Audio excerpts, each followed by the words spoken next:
Est-ce qu'on est compris? Je pense que les livres vont arriver un petit peu plus tard. Donc on peut procéder à l'appel. Donc Pascal est présent, Patrick Hénaud, Essianeke, Sébastien Martin, Présent. Maud arrivera un petit peu plus tard, Agnès Modian présente, Béatrice Otto n'est pas là, Patrick Doménil présent, Corinne Bailly, et elle a donné pouvoir à Agnès Modian, Denis Gilles, Nelly arrivera un petit peu en retard, Jérôme Audier, présent. Angélique a donné pouvoir à Patrick Hénaud, Sandrine Lardin, Cyril Coiffier est présent, Atman m'a donné pouvoir, Loïc est présent, Christian Cochois est présent,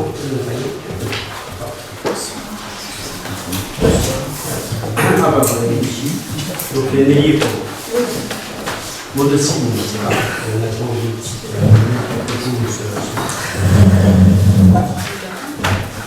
dans un premier temps, en attendant désignation du secrétaire ou de la secrétaire de séance, est-ce que quelqu'un veut bien être secrétaire de séance ce soir? Christiane.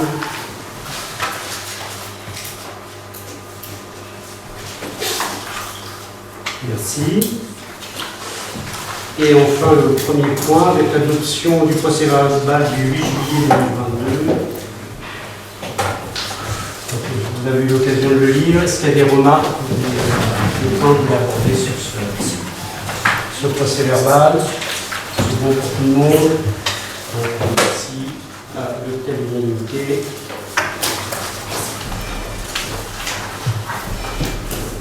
Donc, 17 points à l'ordre du jour ce soir, des points avec des points plus ou moins longs. On ne va pas tarder et on va commencer par le point numéro 1 qui concerne la désignation d'un binôme en ce qui concerne la mise en place du nouveau PLUI intercommunal.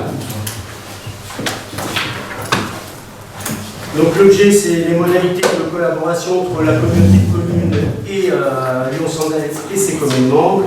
Il nous est donc demandé ce soir de définir un binôme représentant la commune de Charleval dans le cadre de l'élaboration du plan local d'urbanisme intercommunal. Le binôme se composera, je vous proposerai ce soir donc, de m'autoriser à faire partie des binômes. Et je souhaitais aussi vous proposer Patrick Hénaud, qui est donc urbaniste et qui connaît bien aussi toutes les particularités et les problématiques de l'urbanisme.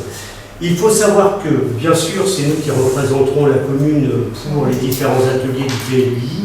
Il y aura aussi au moins une fois par an un atelier où tous les conseillers seront bien sûr représentés à la communauté commune. Et on aura, nous, des réunions internes à la commune pour travailler sur le PLU de la commune qui sera par la suite intégré au PLU. Donc on sera les représentants de la commune, mais bien sûr c'est un travail communal pour le PLU intercommunal. Donc vous êtes amenés ce soir donc à désigner un binôme afin de représenter la commune au séminaire des élus et garantir le relais de l'information au sein du conseil municipal et de dire qu'il sera donné aux élus désignés les moyens d'informer le conseil municipal et les administrés de l'état d'avancée du projet du PLU. L'idée, c'est quand même qu'il y ait un dialogue entre les habitants, le conseil municipal et l'intercommunal. Est-ce que vous avez des questions sur... Non, je voulais juste savoir si, puisqu'il s'agit d'un vote, si on peut se présenter pour faire partie du binôme ou si c'est plié ou... Voilà. Je pense qu'on peut toujours se présenter. Puisque sinon on peut le désigner au vote. Après, voilà, ça me paraît tout à fait normal que le maire soit représenté, puisque moi je suis déjà représenté en tant que vice-président du développement durable. Et puis, je suis aussi représenté au sein de l'EPCI pour représenter la commune. si vous voulez vous présenter, ça ne pose pas de problème, mais je pense que le responsable de l'urbanisme, premier adjoint à l'urbanisme, est quand même le mieux placé pour pouvoir aborder les sujets qui touchent à l'urbanisme. Maintenant, si vous voulez vous présenter, je veux bien qu'on passe au vote, ça ne pose pas de problème, on peut faire un vote à main levée s'il y a des candidats qui sont sur.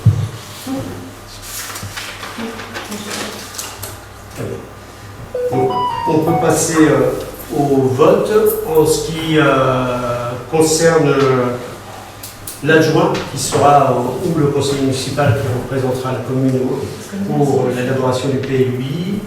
Donc il y a la candidature de Mme Payen qui est pour. Donc qui est contre.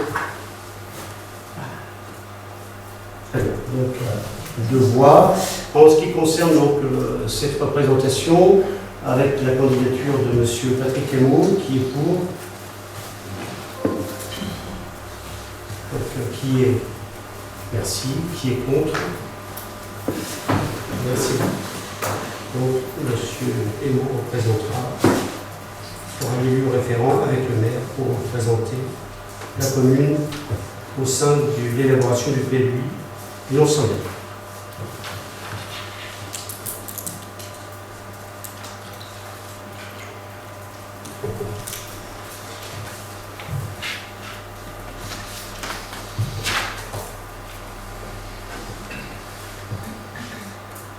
Je vous rappelle quand même que vous êtes associés, hein. Vous n'êtes pas mis à l'écart.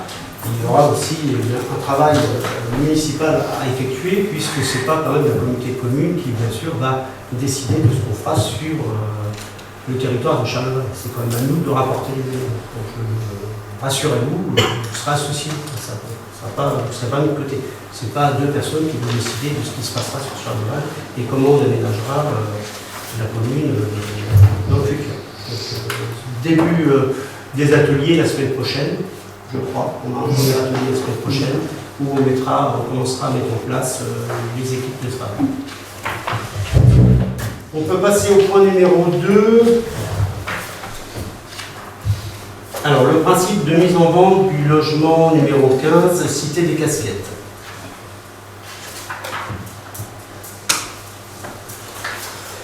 Donc, la commune possède une propriété 615 Cité des Casquettes, cadastrée AL numéro 92, avec une superficie cadastrale de 587 m². Ce bâtiment d'environ 65 m² est une habitation de ville dont l'entrée accessible par un escalier se situe à 1 mètre du sol environ. Dotée d'une pièce principale, salle et salon, d'une salle de bain, d'un sanitaire, d'une cuisine, de 2 chambres. Les combles ne sont pas aménageables et elle dispose donc d'un jardin et d'un sous-sol complet à demi enterré. Ils sont non aménagés, ils sont peut-être... Non, ils sont non aménageables. C'est pour ça que je le précise. Oui. Ça, la construction ne permet pas en fait d'aménager les combles. Ce bien a été mis à bail d'un particulier, donc c'est Madame Pigné, tout à fait, qui était locataire. Cette dame est donc partie en maison de retraite et la maison s'est retrouvée vacante. Ce qu'on avait décidé à l'époque, ça faisait partie aussi des biens qu'on souhaitait ne pas conserver. On l'avait placé dans notre purée annuelle en espérant une recette future. Bon, on avait pensé aussi laisser usufruire à Mme Pigné le temps de sa vie. Bon, elle est partie beaucoup plus rapidement qu'on l'espérait. Donc le bien s'est retrouvé libre beaucoup plus tôt, donc il faut qu'on anticipe cette vente. Compte tenu des coûts d'entretien du patrimoine communal, il est nécessaire de valoriser les biens ne revêtant plus d'intérêt particulier pour le développement des équipements publics et les services à la population de la commune. De plus, les communes n'ont pas vocation à être gestionnaires de biens, cela relève du secteur privé et concurrentiel. Il convient donc par conséquent de délibérer sur le principe de mise en vente de ce bien appartenant au domaine privé communal. Dans ces conditions, le bien étant libre de toute occupation, sous aliénation peut être mise en œuvre. Son aliénation peut être mise en œuvre. À ce titre, un cahier des charges fixant les conditions relatives à la vente de ce bien a été rédigé. Il reste à définir les dates de consultation et de remise des offres.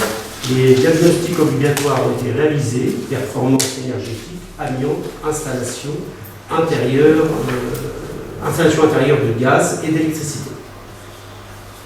Est-ce qu'on peut projeter les photos du bien, ça va vous donner une idée du bien. Je voudrais quand même préciser qu'il y a un décret tertiaire donc, qui est maintenant mis en vigueur et qui oblige les communes à remettre aussi leurs biens en état. Ça s'est coupé. Non, je sais pas. Il faut qu'on puisse changer donc toutes les huisseries, il faut que toutes les maisons soient isolées, sinon on ne pourra pas les louer. C'est une obligation. Donc l'intérêt de garder cette maison pour nous, elle n'est pas probante dans la mesure où on aurait encore beaucoup de travaux à faire pour qu'on puisse la rendre habitable et aménageable. Donc l'idée c'est de se séparer de ce bien pour justement pouvoir acquérir soit des terrains ou procéder à des travaux d'aménagement urbain demandés notamment par les riverains lors des différentes réunions de quartier.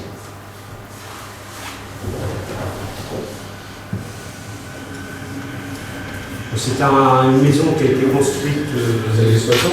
dans les années 60, donc qui n'est pas du tout isolée, qui nécessite un entretien aussi du jardin assez important. Donc vous avez vu qu'il y a des arbres conséquents, à savoir certainement les élaguer ou les couper parce que c'est une dame âgée, donc forcément le jardin n'a pas été entretenu correctement. L'idée c'est de pouvoir la vendre et puis de pouvoir en faire profiter à une future famille charlevalaise qui pourrait s'installer moyennant une somme relativement modique et qui pourrait donc faire des travaux d'aménagement et s'installer à Charles.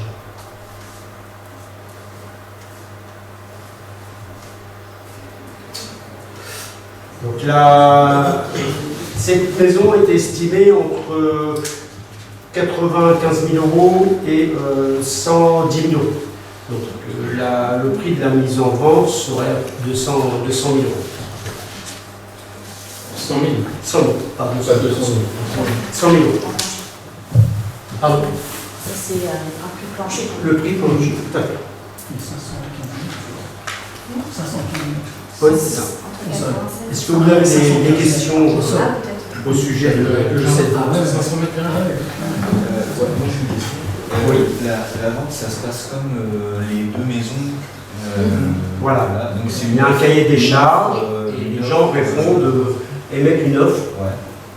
en fonction de leur capacité d'achat. Et si on attend, si on est loin des estimations, qu'est-ce qui se passe? On peut décider de ne pas vendre, de relancer une procédure. Sur le document que nous avons, il y a écrit cessation du 23 avril. Oui, c'est parce que c'est un copier-coller Non, mais oui, si vous du devez premier faire cahier des charges qu'on avait fait. C'est un document de travail en fait. Donc il faut faire attention. Non, mais c'est un document de travail. Les conditions sont quasiment les mêmes, le prix évidemment n'est pas le même, mais on a gardé les mêmes conditions de vente du produit. Moi, j'ai juste des remarques à faire en tant que conseiller. Je ne sais pas ce que vous en pensez, mais moi, je pense que ce serait quand même bien qu'on ait un état du patrimoine de Charleval. Que ce soit les maisons, que ce soit les terrains, qu'est-ce qui appartient à Charleval. Enfin, je pense que ça, ce serait quand même important qu'un jour, nous ayons un état très clair du patrimoine, parce que de temps en temps, on nous propose de vendre cette maison. À un autre moment, on nous propose de vendre les deux maisons collées, mais nous, conseillers, on ne sait pas quel est le patrimoine de notre commune. Et je pense que pour les Charlevalais, c'est quand même aussi leur patrimoine. Nous sommes des représentants des Charlevalais. Je pense que ce serait bien qu'on puisse avoir ce document. Oui, je pense que c'est possible d'avoir un état des propriétés. Bien sûr. Oui, des propriétés, des terrains, enfin, qu'on ait un état patrimonial de notre commune, parce que... Ça existe, ne serait-ce que dans le document d'inventaire officiel. Ouais. Après, il n'est peut-être pas bien mis à jour, mais il est forcément obligatoire d'avoir un inventaire. Pas mis à jour, en même temps, on n'a pas Après, acheté. Non, mais peut-être dans des sorties, peut-être Ouais. des fonds. Non, mais déjà ça, qu'on puisse l'avoir. Il suffit de sortir. Voilà. Après, voilà, ce que je veux dire, c'est ça appartient au Charlevalais, mais ça revient aussi au Charlevalais. Oui. Qui veut bien acheter cette maison peut le faire. C'est pas un bien qu'on va vendre à ailleurs ou pas. Chaque chalandais peut faire une proposition pour acheter ce bien dans une somme correcte de 100 € pour un tel. Moi, j'ai aussi une autre remarque sur la formulation de la délibération, Oui. parce que vous écrivez les communes n'ont pas vocation à être des gestionnaires de biens. Je finis mon propos, monsieur Keller, si vous voulez. Non, non, non. Moi, je pense que vous pouvez dire que vous considérez que les communes n'ont pas vocation à être gestionnaires de biens, puisque d'autres communes sont gestionnaires de biens. C'est donc un droit qui est octroyé aux communes de pouvoir gérer des biens. Mais inscrit comme ça, on dirait que c'est inscrit dans le marbre. Or, c'est pas vrai. C'est votre choix de dire que les communes n'ont pas vocation à gérer des biens. Pardon ? Non, c'est pas une volonté personnelle. C'est inscrit. Les communes, dans le droit civil, les communes n'ont pas. Non, monsieur Calais. Non, ça, ce que vous dites, non, monsieur Calais, je vous dis que c'est pas inscrit dans le droit civil, que les communes n'ont pas vocation à gérer des biens, puisque sinon on nous interdirait de le faire Et puis vous avez, depuis 2021, le site sur les collectivités locales.gouv, donc bien le gouvernement, je vous assure, ça vient de chez eux, pas moi. Eh bien, ils ont même fait un site pour aider les communes à gérer les principales nouveautés des collectivités. Vous êtes une collectivité propriétaire de biens immobiliers et ils créent même un site pour aider les communes à gérer les biens immobiliers. Donc tout ça simplement pour vous dire qu'il soit écrit dans une délibération que vous faites le choix de ne pas, de dire que votre commune, pour vous, elle n'a pas vocation à le faire, ça c'est une chose. Mais d'écrire une délib dans le sens laissant passer que c'est comme ça, que c'est la loi, que c'est ce qu'il faut faire, là je trouve que non, ça c'est pas tout à fait correct. On a dit qu'on n'avait simplement pas vocation à le faire. C'est pas la vocation d'une commune. La vocation première n'est pas d'administrer des biens. D'accord, c'est comme ça. C'est votre façon de voir, puisque d'autres communes considèrent comme étant des biens en location, ça rapporte des finances dans le budget, ils ont un autre point de vue. Vous voyez, je n'ai pas le même point de vue que vous, mais je respecterai que vous me disiez, moi c'est mon point de vue, et d'inscrire les choses comme celle-là, mais pas de faire passer comme si c'était une règle générale. D'autres communes font d'autres choix. Mais qu'est-ce que vous pensez pour je ne sais pas, mais dire comme ça dans une délib, non mais dire comme ça dans une délib, ça laisse penser quand même aux citoyens que c'est comme ça, que en fait, ça laisse penser à ceux qui ont pris cette délibération, pense ça, oui, ceux qui vont voter. Oui, que vous, voilà. Bah oui, mais je trouve que c'est un peu tendancieux dans le sens où on affirme un truc qui est par ailleurs débattu. On peut supprimer cette phrase si ça vous pose problème de la délibération. La préfecture nous a jamais. Charles Val pense que. Ou la commune pense que. Si vous voulez. Oui, parce que dit comme ça, c'est commune. Dans tous les cas, ça ne pose pas. Oui, la commune considère que. Oui, voilà, merci. La commune considère que. D'accord. Bien. Voilà, donc pour finir, comme vous aurez compris, je n'ai pas le même point de vue que vous en disant que déjà, on ne connaît pas l'état du patrimoine de notre commune, que on nous dit mais tout ça, ça revient cher, mais jamais, comme pour la vente de votre maison, on avait dit mais peut-être on pourrait avoir quelque chose de financier de nous être présenté, ça ne nous est pas présenté et on nous dit bah oui tout ça coûte cher donc il faut vendre. D'autres communes font d'autres choix d'avoir du patrimoine en location et avec lequel ils récupèrent 70% des loyers parce que 30% vont dans la restauration du bien, etc. etc. Et voilà, c'est des choix complètement différents. Donc moi, avant de voter, j'aimerais bien qu'on nous dise combien ça coûte ça. Combien on nous dit que ça coûte cher, on n'a pas les prix. On ne fait même pas d'extrapolation budgétaire en disant ben voilà ce bien il rapporte tant, c'était mis en location, voilà combien il rapporte. Donc je sais pas, moi j'ai l'habitude quand je prends des décisions d'avoir des faits sous les yeux et pas juste écrit ce bien il nous coûte cher, on ne sait pas combien il nous rapporterait, rien mais on vote. Donc pour ça moi je ne peux pas voter parce que je ne pense pas que nos choix soient suffisamment éclairés. Voilà, je le dis comme je le pense. Je ne peux pas juste me contenter de ce que vous nous produisez pour voter. Voilà. On va effectivement, on pourrait faire des devis, tout ce que vous voulez. C'est pas forcément des devis. Je pense qu'il y a c'est une question de choix politique. On sait que ça nous Voilà, coûtera, c'est- avant que ce soit rentabilisé, ce bien va nous coûter de l'argent. C'est une certitude. Dans l'état actuel des choses, on peut pas le louer. Là, dans l'état actuel des choses, on ne peut pas le louer. C'est-à-dire qu'il faut qu'on le remette aux normes et qu'on le remette à neuf. D'accord, pour le remettre à neuf, peut-être pas, mais pour le mettre aux normes, certes, mais voilà, c'est simplement qu'on n'a rien chiffré, juste ça coûte cher. Et voilà, Parce que c'est un moi, ça peu me suffit du pas. bon sens, là.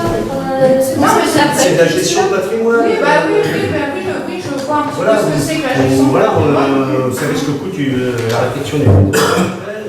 Vous savez que les loyers, s'il vous plaît, vous savez que les loyers sont plafonnés. On ne peut pas non plus rentabiliser un bien puisqu'on est plafonné au niveau des loyers. Donc avant de rentabiliser, il faudra peut-être 20 ou 30 ans pour que ce soit rentable pour la commune. Nous, notre choix, et je l'assume encore ce soir, c'est de nous débarrasser des biens qui coûtent de l'argent à la commune pour pouvoir justement investir dans autre chose, dans soit du terrain, soit des aménagements communaux demandés par les administrés. Donc c'est un retour des choses aux administrés. C'est pas Mais l'argent qui rentre j'entends dans les votre caisses de la position, commune. monsieur Caillé, nous n'avons pas la même position. Oui, c'est Et- une question de gestion de patrimoine, c'est Oui, une autre façon tout de à gérer fait. le patrimoine. On peut avoir une autre façon de gérer du patrimoine, croyez-moi, sur les gens qui investissent et qui louent, il y a d'autres façons de gérer le patrimoine. Et puis, simplement, on l'avait déjà souligné lors de la vente des 2 autres logements, là, dans les conditions d'attribution, vous voyez, à un moment donné, dans le dossier, je peux rechercher, mais il y a écrit les critères pour que le dossier soit recevable. Oui. On avait déjà souligné à l'époque que peut-être ce serait bien que dans un des critères, quand Charles Vallet fait une proposition d'achat, ça puisse rentrer dans un critère, dans un des critères. Parce que, moi je le redis, hein, si une famille vit dans un logement, je ne sais pas, locatif, qu'elle veuille acheter, qu'on se dise que dans un des critères de cession du patrimoine Charles Vallet, on prenne en compte qu'il y a une offre d'un Charles Vallet, moi ça me semblerait bien.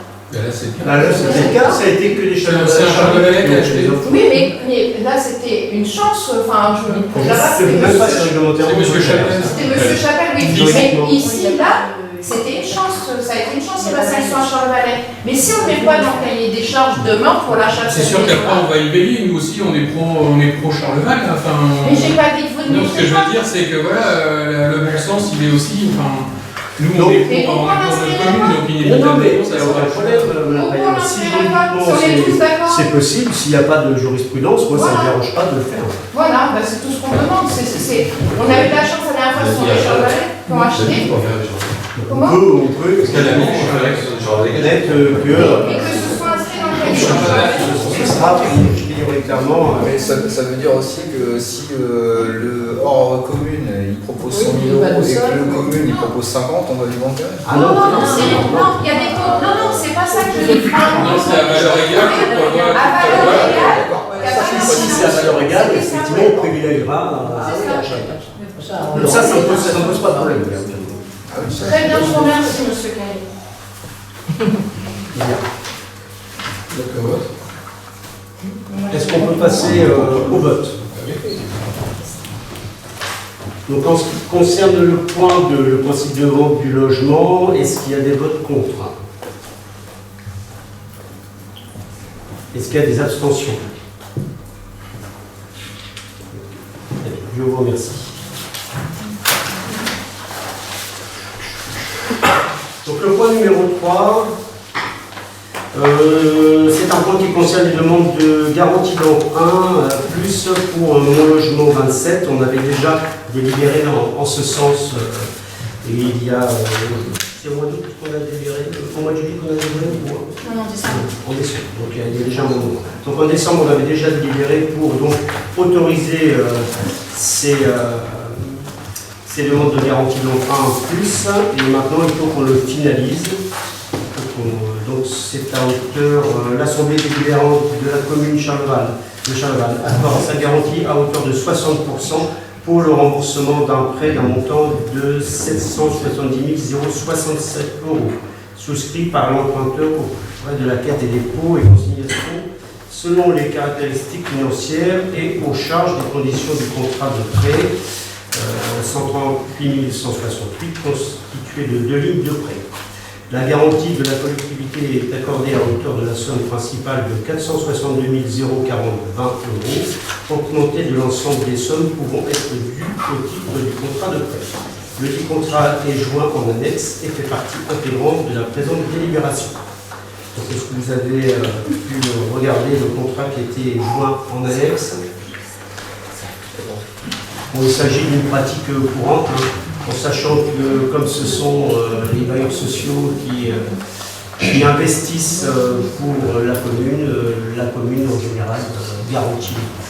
Oui, je pense que ça c'est important de préciser aux habitants parce qu'ils peuvent aussi se demander pourquoi la collectivité est en train de garantir des emprunts et de dire qu'effectivement sinon les bailleurs sociaux ne vont pas venir. Ils ne s'engagent pas. Ils ne s'engagent pas. Voilà. C'est déjà pratiqué comme ça depuis son Oui, non, mais c'est Oui, un je dis fonctionnement simplement, normal. c'est C'est une garantie pour les gens qui s'engagent pour notre commune de dire bon, c'est important de vrai le dire. engagement. On a rarement eu, je crois même jamais, on n'a jamais vu en tout cas engager la collectivité sur un remboursement.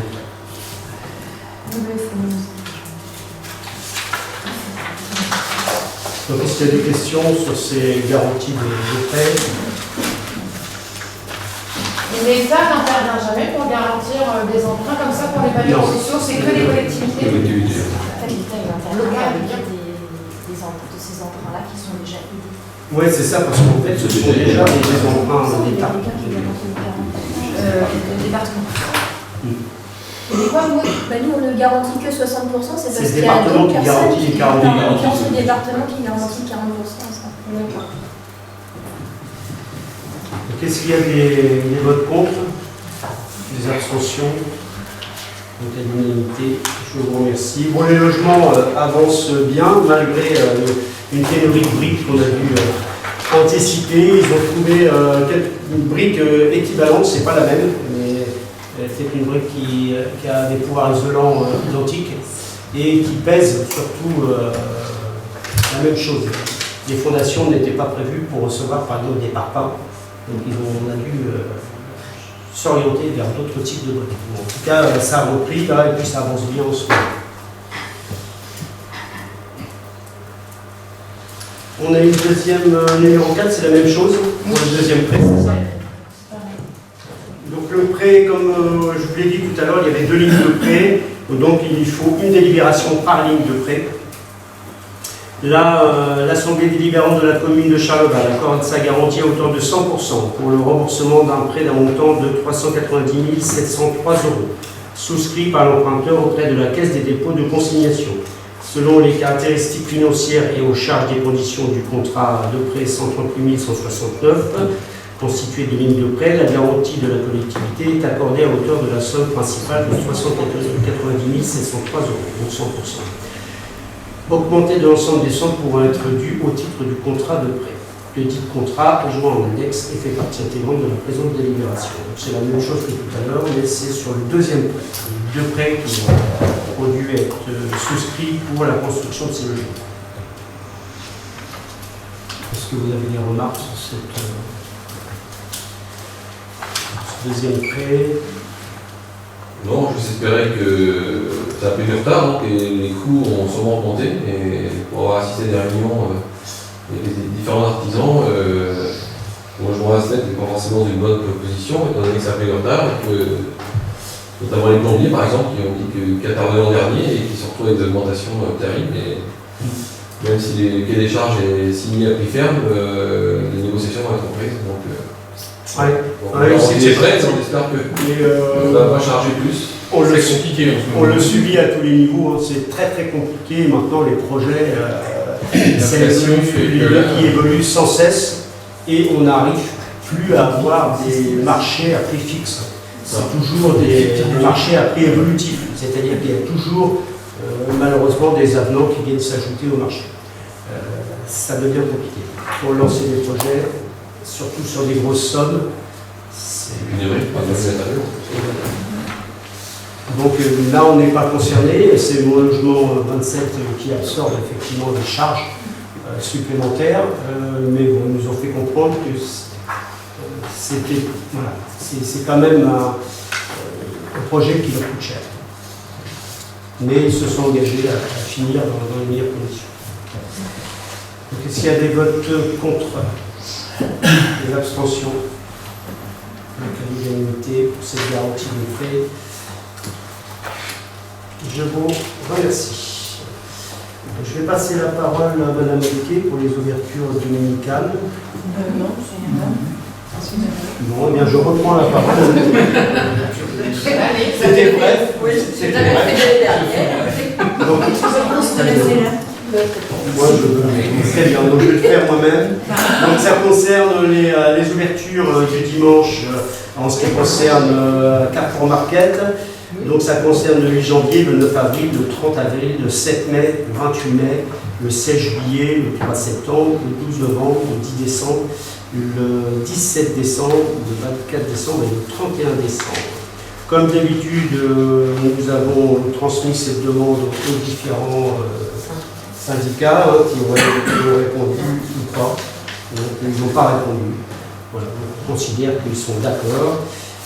Comme on a un certain nombre de demandes et de dimanches, ça sera aussi délibéré en conseil communautaire, comme c'est la loi l'indique. J'ai une question, si la commune s'y oppose, Oui, il se c'est passe ça. quoi? Pourquoi il y a. Oui, je rejoins Denis. Pourquoi il faut deux délits? Pourquoi si... Non, mais c'est pas deux dits. Non, mais pourquoi c'est la commune Je dis qui non qu'on oblige les gens, en fait, on dit aux gens de travailler dimanche. Ah bah si la commune S'y oppose, est-ce que si le la magasin commune s'y oppose, ça ne passera pas en conseil communautaire, tout simplement. Est-ce que le magasin va leur ouvrir? Ah bah non. Parce que le maire il décide sur 5 dimanches et la ville de commune sur 12.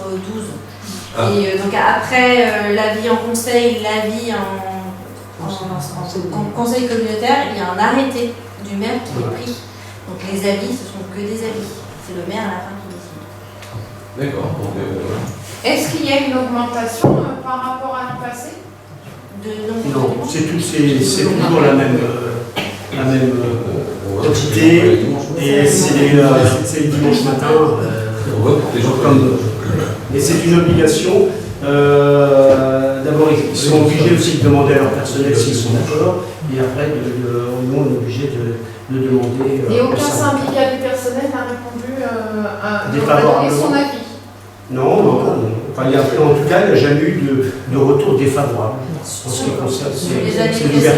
Je pense qu'il y a pas mal de Sur les salariés qui années veulent bosser aussi, hein, parce que ça leur fait aussi des Bah, ils sont mieux payés. Alors sur les années précédentes, certains syndicats répondent toujours la même chose en disant c'est pas bien de faire travailler les salariés le dimanche, il faut que ça reste sur la base du volontariat, que ça soit bien payé. Mais sur la dizaine des 9 syndicats auxquels on demande l'avis, il y en a que 2 peut-être qui viennent.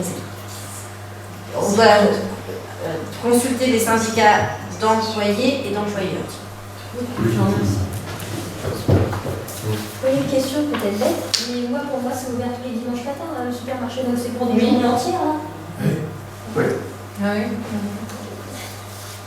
ouais, c'est ça. Je sais pas si les personnes. On peut peut-être le préciser pour les journées entières, parce que pareil, par exemple. Oui, ils sont ouverts tous les C'est dimanches ouvert matin. tous les Oui, dimanches. donc, Ça, c'est des journées particulières. Oui, parce qu'elle est entière, donc peut-être Ouais, c'est ça, ça. c'est On voit bien Donc, on qu'on peut peut-être le mettre. descendre. Ils sont Journée ouverts. entière. Parce que c'est vrai, mais on a la réponse. Si tu mets le jour, c'est que c'est la journée. Bah non, tous les dimanches, c'est déjà ouvert à la C'est raison. ouvert tous les dimanches matin. Hein. Après, jusqu'à mi-mars, c'est ouvert. Oui, là, il s'agit de. C'est des dimanches complets. De solliciter l'autorisation d'ouverture dominicale, donc pour l'année 2023, il s'agit des dimanches suivants. Donc là, c'est des dimanches complets. Il faudrait peut-être le préciser concernant toute la journée. Les gens ils ouverts dimanche. D'habitude, c'est ouvert le dimanche C'est ouvert le matin. dimanche matin. Là, c'est ouvert toute la journée. Bah, si on vote là, c'est bien parce que Bon, c'est ouvert toute la journée. Ça, c'est pour la journée complète. S'ils le veulent, mais on va le faire. Non, mais là, si on vote là. Bah, c'est pas écrit en tout cas. Parce que c'est des millions, ils sont Parce qu'à la fin, ouverts. c'est les horaires. Ouais, Ils sont ouverts tous Oui, les mais jours. il y a beaucoup de commerçants de Charleroi.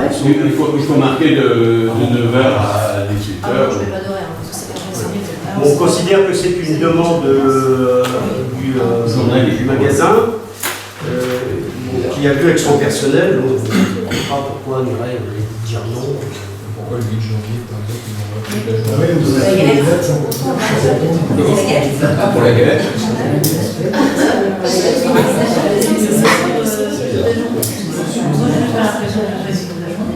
Ouais, mais Après, ils ne le font pas, en tout cas, ils ont l'autorisation. Ouais, voilà, c'est ça.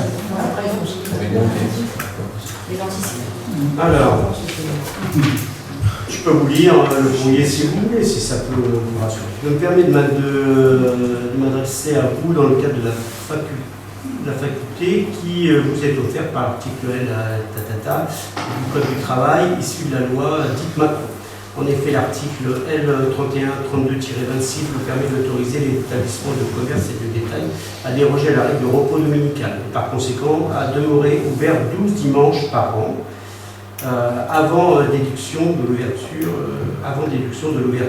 de jours fériés dans la limite de 3. Notre magasin faisant plus de 400 mètres carrés. Je souhaite attirer votre attention sur le fait que cette libéralité, si vous acceptiez de la mettre en œuvre, serait particulièrement salutaire pour notre activité.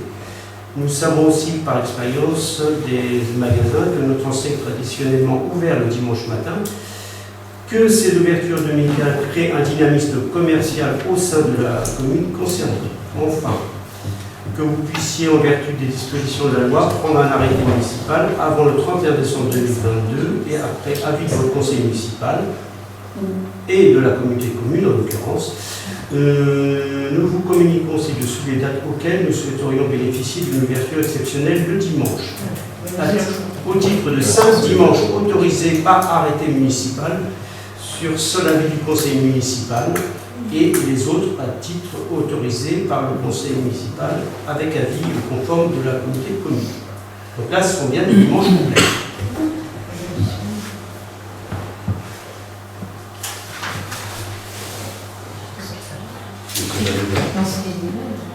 Bien.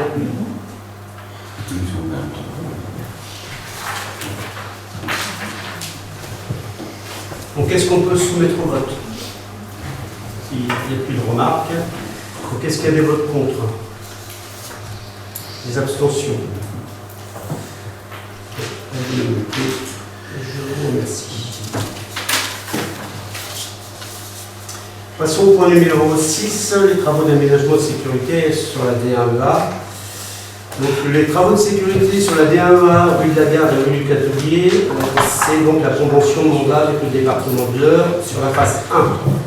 Suite à la construction de la maison de santé, la circulation sur les rues de la Gare et du Catelier est beaucoup plus dense, sur une configuration peu sécurisante pour les usagers. Une demande donc d'accompagnement auprès du département de l'Eure a été effectuée et une demande de subvention pour ces travaux d'assainissement en traverse déposée ainsi qu'au titre des amendes de police.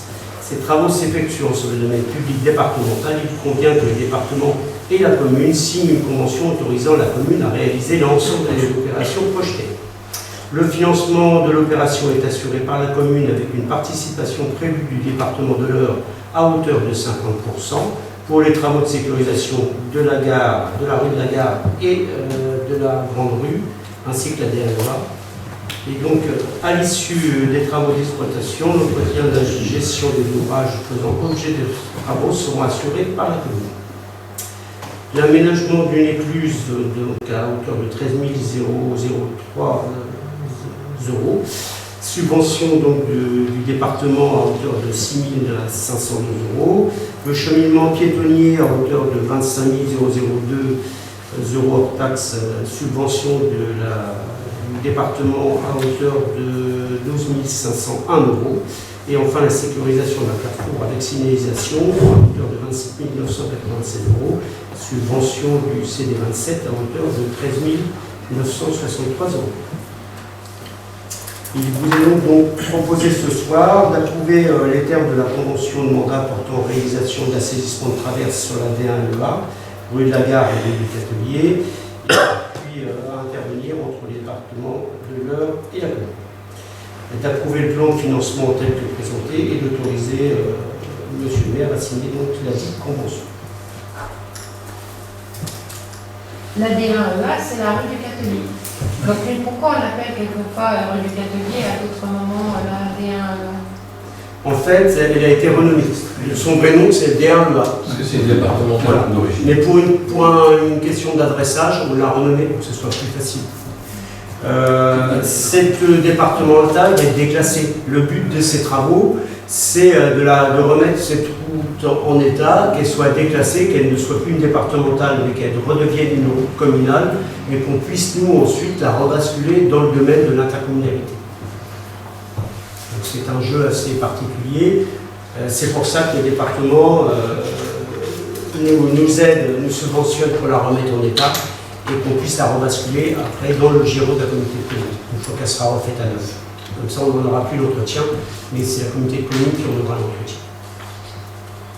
Donc on a des partenaires, c'est pour ça que la communauté de communes intervient à hauteur de 10%, le département à hauteur de 40%, donc ce qui nous fait 50%, et ensuite pour tout ce qui est aménagement de sécurité, le département intervient à hauteur de 50%.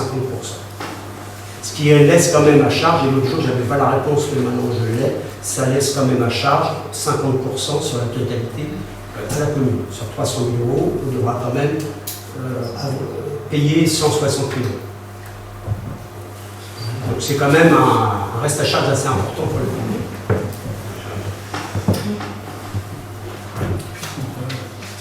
Pour répondre à ta question, si elle s'appelle DREA, c'est qu'à l'époque du début des travaux, le prestataire l'appelait comme ça, il n'avait pas encore changé de nom. Oui. Donc c'est resté dans les cartons.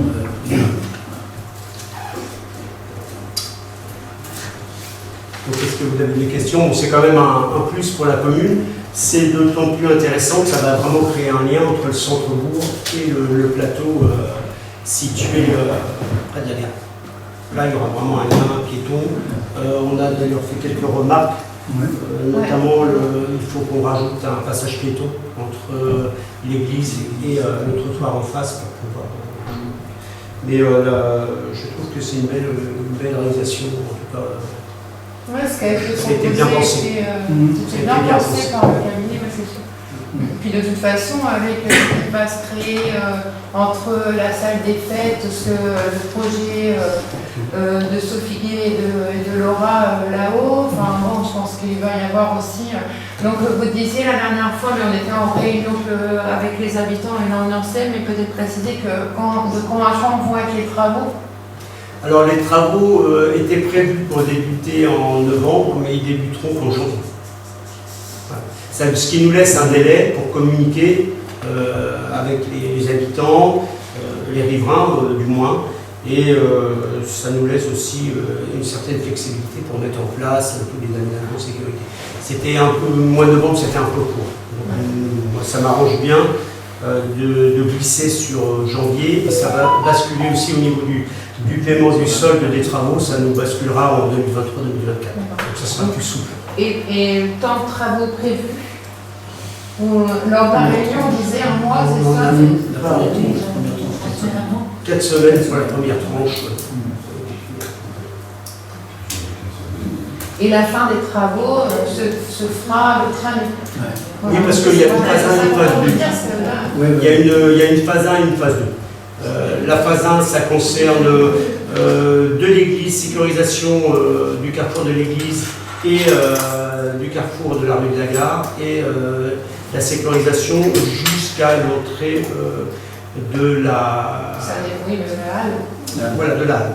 Et ensuite, la phase 2, ce sera de l'entrée du plateau jusqu'à la route de Florencio-Andelle. Ça laissera le temps, comme ça, de pouvoir passer les réseaux pour les futurs projets qui sont là-haut, sans abîmer la route. On passe les réseaux d'abord, et ensuite, le tablier sera entièrement revenu.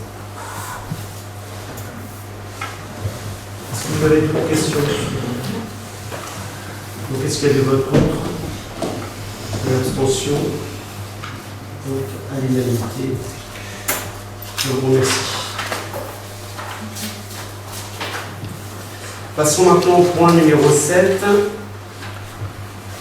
Donc la désignation d'un correspondant incendie de secours. Je vais rappeler la loi du 2021-15-20 du 25 novembre 2021 visant à consolider notre modèle de sécurité civile et valoriser le volontariat des sapeurs-pompiers et des sapeurs-pompiers professionnels, et notamment son article 13. Considérant qu'il n'y a pas dans la commune d'adjoint au maire ou de conseiller municipal chargé des questions de sécurité civile, considérant qu'il convient de désigner un correspondant incendie et secours parmi les adjoints ou les conseillers municipaux, considérant donc que la désignation doit être réalisée avant le 1er novembre 2022 au plus tard, il nous appartient donc de désigner maintenant un conseiller municipal ou un adjoint pour être le référent pompier sécurité de la commune. Donc sauf si bien sûr il y a des volontaires, je pensais vous proposer ce soir Patrick Dormil pour assurer cette tâche, en sachant qu'avec ce qui se passe, vous voyez un petit peu ce qui arrive de plus en plus souvent, les tornades, les orages violents et autres, on a besoin vraiment d'avoir un référent qui fasse le lien entre la municipalité et puis tous les services du SDIS, des sapeurs-pompiers et des forces de l'ordre. Donc c'est un lien vraiment très important. Ça se fait déjà avec les correspondants de défense en ce qui concerne l'armée et tout ce qui est police nationale et gendarmerie. Donc maintenant il le faut aussi pour tout ce qui est pompiers et intervention avec la sécurité civile. Donc le rôle de ce délégué, ce sera donc de participer à l'élaboration et la modification des arrêtés, conventions et documents donc opérationnels, administratifs et techniques du service local d'incendie de secours qui relève le cas échéant de la commune, de concourir à la mise en œuvre des actions relatives à l'information et à la sensibilisation des habitants de la commune aux risques majeurs et aux mesures de sauvegarde, de concourir à la mise en œuvre par la commune de ses obligations de planification et d'information préventive, de concourir également à la définition et à la gestion de la défense extérieure contre l'incendie de la commune. Et son rôle aussi est d'informer périodiquement le conseil municipal des actions qu'il mène dans son domaine de compétences. Voilà le rôle du référent incendie et secours. Qu'est-ce que... Il sera en lien avec les écoles? On peut l'être. Oui, c'est fort possible. Pour les exercices incendie, choses comme ça, on peut associer le référent incendie et secours, bien sûr. Son but aussi, ça sera de coordonner éventuellement les équipes s'il y avait besoin d'un plan hors sec, on a besoin d'intervenir. Là, c'est le référent incendie qui sera à la manœuvre avec le maire. L'idée aussi, après, par la suite, ce sera de créer une équipe de renfort civique. En général, ça se fait avec les personnes qui sont référents de quartier, de façon à, en cas de problème, d'inondation ou autre, pouvoir déclencher dans chaque quartier des référents qui peuvent aussi aller prévenir les gens, faire des porte-à-porte, aider la municipalité ou les pompiers à mettre en œuvre des évacuations. Donc là, c'est les prémices. On nomme d'abord un correspondant incendie et secours et après on mettra des équipes de renfort d'unité civile de Charleroi.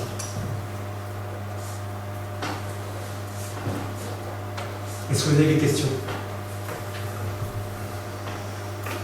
Non. Est-ce qu'on peut donc proposer Patrick Dormil en tant que référent? Est-ce qu'il y a des votes contre? Des abstentions? L'unanimité. Voilà. Bravo, félicitations. Bon, c'est un rôle quand même assez important puisqu'il y a quand même beaucoup de coordination à faire et puis on doit mettre en place un plan de sécurité incendie communal. On a déjà bien avancé sur le sujet, mais ce sera quand même intéressant de le suivre. Le point numéro 8 concerne le tableau des effectifs, c'est la création d'un poste à temps non complet. Suite à la demande de disponibilité pour des raisons personnelles, un agent donc a quitté ses fonctions au sein du service entretien des bâtiments et des affaires scolaires. Cet agent assurait des missions d'entretien, mais également l'accompagnement sur les temps du midi au restaurant scolaire de la maternelle. Si une nouvelle répartition des tâches a permis au service d'entretien de continuer ses missions sans remplacement, il convient cependant de prévoir un recrutement pour la partie temps du midi. Cela représente une durée hebdomadaire de service de 5h20, qu'il convient donc d'organiser. Il est donc en conséquence, nous avons lieu de modifier le tableau d'effectifs, adjoint d'animation à temps non complet, 4.11, 35e. Donc, conformément à l'article 34 de la loi du 26 janvier 1984, les emplois de chaque collectivité sont créés ou supprimés par l'organe délibérant de la collectivité. C'est pour ça qu'aujourd'hui, on est obligé de prendre une décision. Il appartient donc au conseil municipal, compte tenu des nécessités de service, de modifier le tableau des effectifs. Il vous est donc proposé ce soir de créer un poste d'adjoint d'animation à temps non complet pour une quotité donc de 4.11 35e. Cet emploi pourrait être pourvu, peut être pourvu par un fonctionnaire de catégorie C de la filière donc animation au grade d'adjoint d'animation. Si ce poste ne peut pas être pourvu par un fonctionnaire, il est possible, il peut être exercé par un agent non titulaire dont les fonctions relèveront de la catégorie C dans les conditions fixées à l'article L 332-8 et sur le Code général de la fonction publique. Il devra, dans ce cas, justifier d'un diplôme d'une expérience professionnelle dans le secteur de l'animation ou de l'enfance. La rémunération sera calculée par référence à la grille indiciaire correspondant au grade d'adjoint d'animation. Est-ce que vous avez des questions? Non, juste une remarque, vous pensez à quelqu'un parce que bosser, accepter un poste de 5 heures par semaine, ça ne va pas être facile. Donc je ne sais pas si... je sais pas, mais là, vous sauriez dans je sais pas, On a une candidature d'une AESH actuellement sur l'école maternelle. D'accord, parce que donc elle a un complément pareil, hein, parce que sinon ça fait vraiment pas beaucoup Oui, d'heures pour travailler pour vivre. On ne pourrait pas éventuellement redistribuer ces heures-là à d'autres. Non, il manque vraiment un personnel, surtout sur le temps du midi. C'est un temps où il y a besoin de la surveillance dans les réfectoires et c'est un temps important. Toi, des petits. Et je crois que c'est même Coiffi qui est parti et qui travaille avec le LADA. C'était le binôme de Est-ce qu'il y a des remarques sur cette Il y a création? besoin de monde sur le temps du midi. Donc il y a bien besoin de monde sur le temps du midi. Non, mais c'est vrai que c'est important, surtout sur le temps du midi. Donc, est-ce qu'il y a des votes contre? Des abstentions? Donc à l'unanimité. Je vous remercie. Donc c'est bien pour le message, si ça peut la faire travailler. Vous donner un petit plus, c'est toujours important.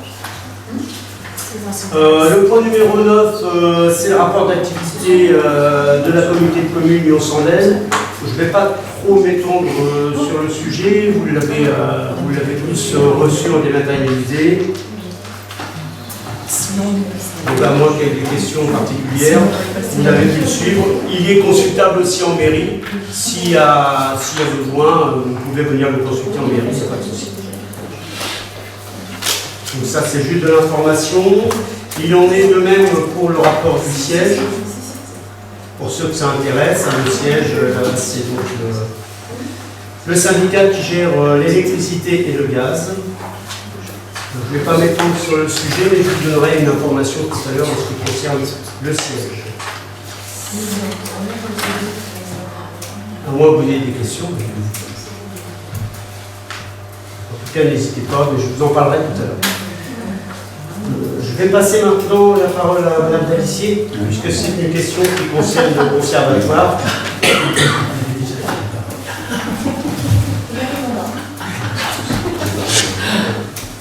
Oui, effectivement, il s'agit de la convention assignée par le maire concernant le conservatoire municipal. Tous les ans, on a une subvention de la part du département de l'Eure en contrepartie du respect de la convention que l'on signe avec le département. Cette subvention, elle sera de 7 394 €, qui correspond à peu près à ce qu'on a mis au budget. On a mis un petit peu moins, 6 800 € au budget. Donc on reçoit 7 394. Alors c'est quand même pas beaucoup, il faut se rendre compte que le département donne ça pour aider l'école de musique. C'est bon, on l'accepte, hein, on a besoin. Ah, c'est toujours ça. C'est toujours ça, mais et le département est la seule collectivité qui donne des subventions pour les écoles ou les associations culturelles. Dans l'ancien temps, il y avait des subventions régionales et autres. Là, il n'y a plus. Même sur la chaîne matérielle, il n'y a plus rien. Il y a absolument Voilà. rien. Donc il reste que ce petit bout-là. Et c'est sur, en fait, le budget du conservatoire, il est de combien annuellement? Je ne me souviens pas. C'est 180 000 €. Et le département participe à 7 400 €. Ouais, c'est vrai que ça fait pas beaucoup, c'est assez dérisoire, mais bon, c'est toujours mieux. Par exemple, ça va participer à aider à acheter les partitions d'une des classes de l'école. Ou un instrument, Pour réparer un instrument.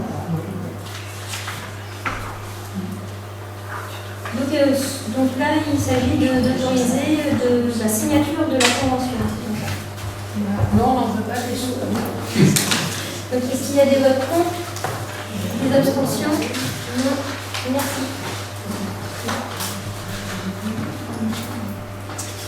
bien.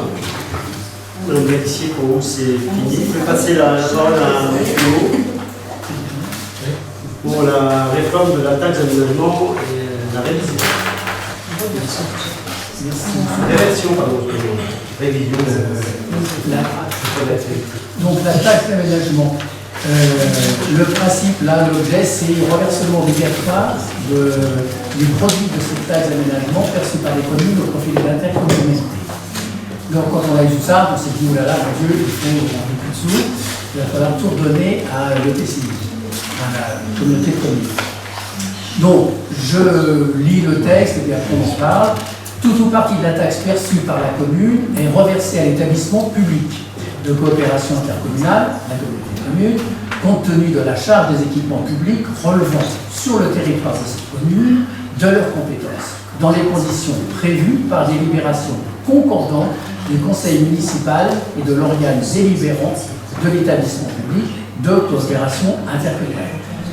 Sur ce texte-là, qu'est-ce qu'on peut dire? C'est-à-dire que quand la loi oblige les communes à reverser, alors ça peut être tout ou partie, pour l'instant c'est parti, de la taxe d'aménagement. Cette contribution pouvait aller de 10 à 50% de la taxe d'aménagement. Ceci a fixé tous en collaboration les communes et le PCI. Alors, on va rassurer toutes les communes. On a réussi à transiger. J'ai pas pu obtenir moins, parce que je vous en parlerai après, à transiger. On ne reversera avec toutes les communes, ainsi que toutes les communes faisant partie de la communauté de communes, que 10% du montant de la taxe d'aménagement. Le minimum, quoi. C'est le minimum.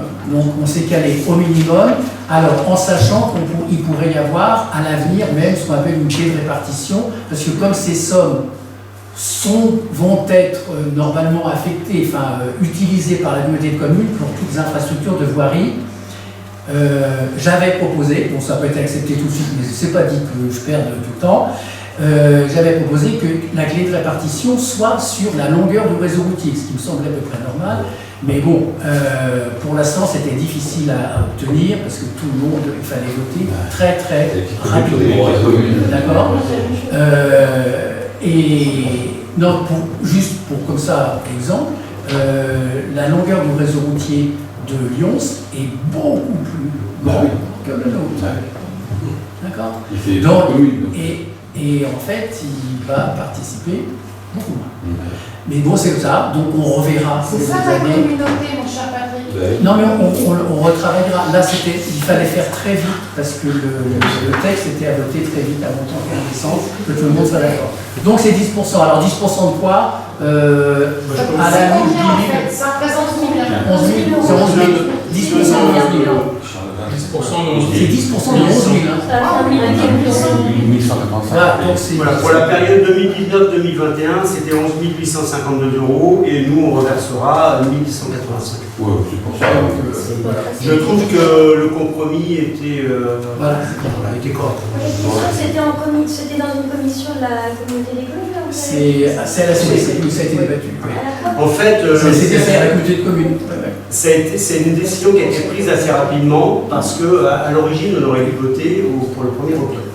Là, on a eu l'autorisation après de le faire pour le mois de décembre, mais au départ, le temps était vraiment très réduit, on devait prendre une décision assez rapidement. Donc, d'où ces 10%. C'est pas le genre de choses d'habitude qui passe par la clé, comme ça fait à la commission. Non, pas ça. Par contre, s'il y avait effectivement, comme le disait tout à l'heure Patrick, si on devait changer le mode de répartition, là oui. C'est un taux qui est révisable aussi tous les ans. C'est-à-dire que ce qui est valable pour cette année, les 10%, ça peut être, on peut changer le mode de fonctionnement en 2023. Il n'y a rien de figé. C'est normal, c'est aussi en fonction de ce que les dépenses qui sont faites par la commune et les autres dépenses faites par la communauté de communes. Si la communauté de communes fait de plus en plus de dépenses, la taxe, normalement... Oui, mais on peut choisir aussi un autre mode de répartition, c'est ce que je veux dire. On n'est pas obligé de conserver les 10%, ça peut... Donc il n'y a rien de figé pour le moment. C'était vraiment un cas d'urgence et on a vu aussi... Ah si, Et pourquoi l'II il est blanc? pardon. Pourquoi l'II c'est blanc? Il n'y a pas de chiffre. Parce que... Ils se déplacent... Il n'a rien. Non. Parce qu'ils n'ont pas rien. Non, mais s'ils n'ont pas de taxe d'aménagement. Voilà. Oui, parce qu'ils perçoivent la taxe d'aménagement, après ils reversent. Mais s'il n'y a eu aucun travaux, s'il n'y a rien eu, s'il n'y a pas de taxe, on peut demander 10%. De zéro.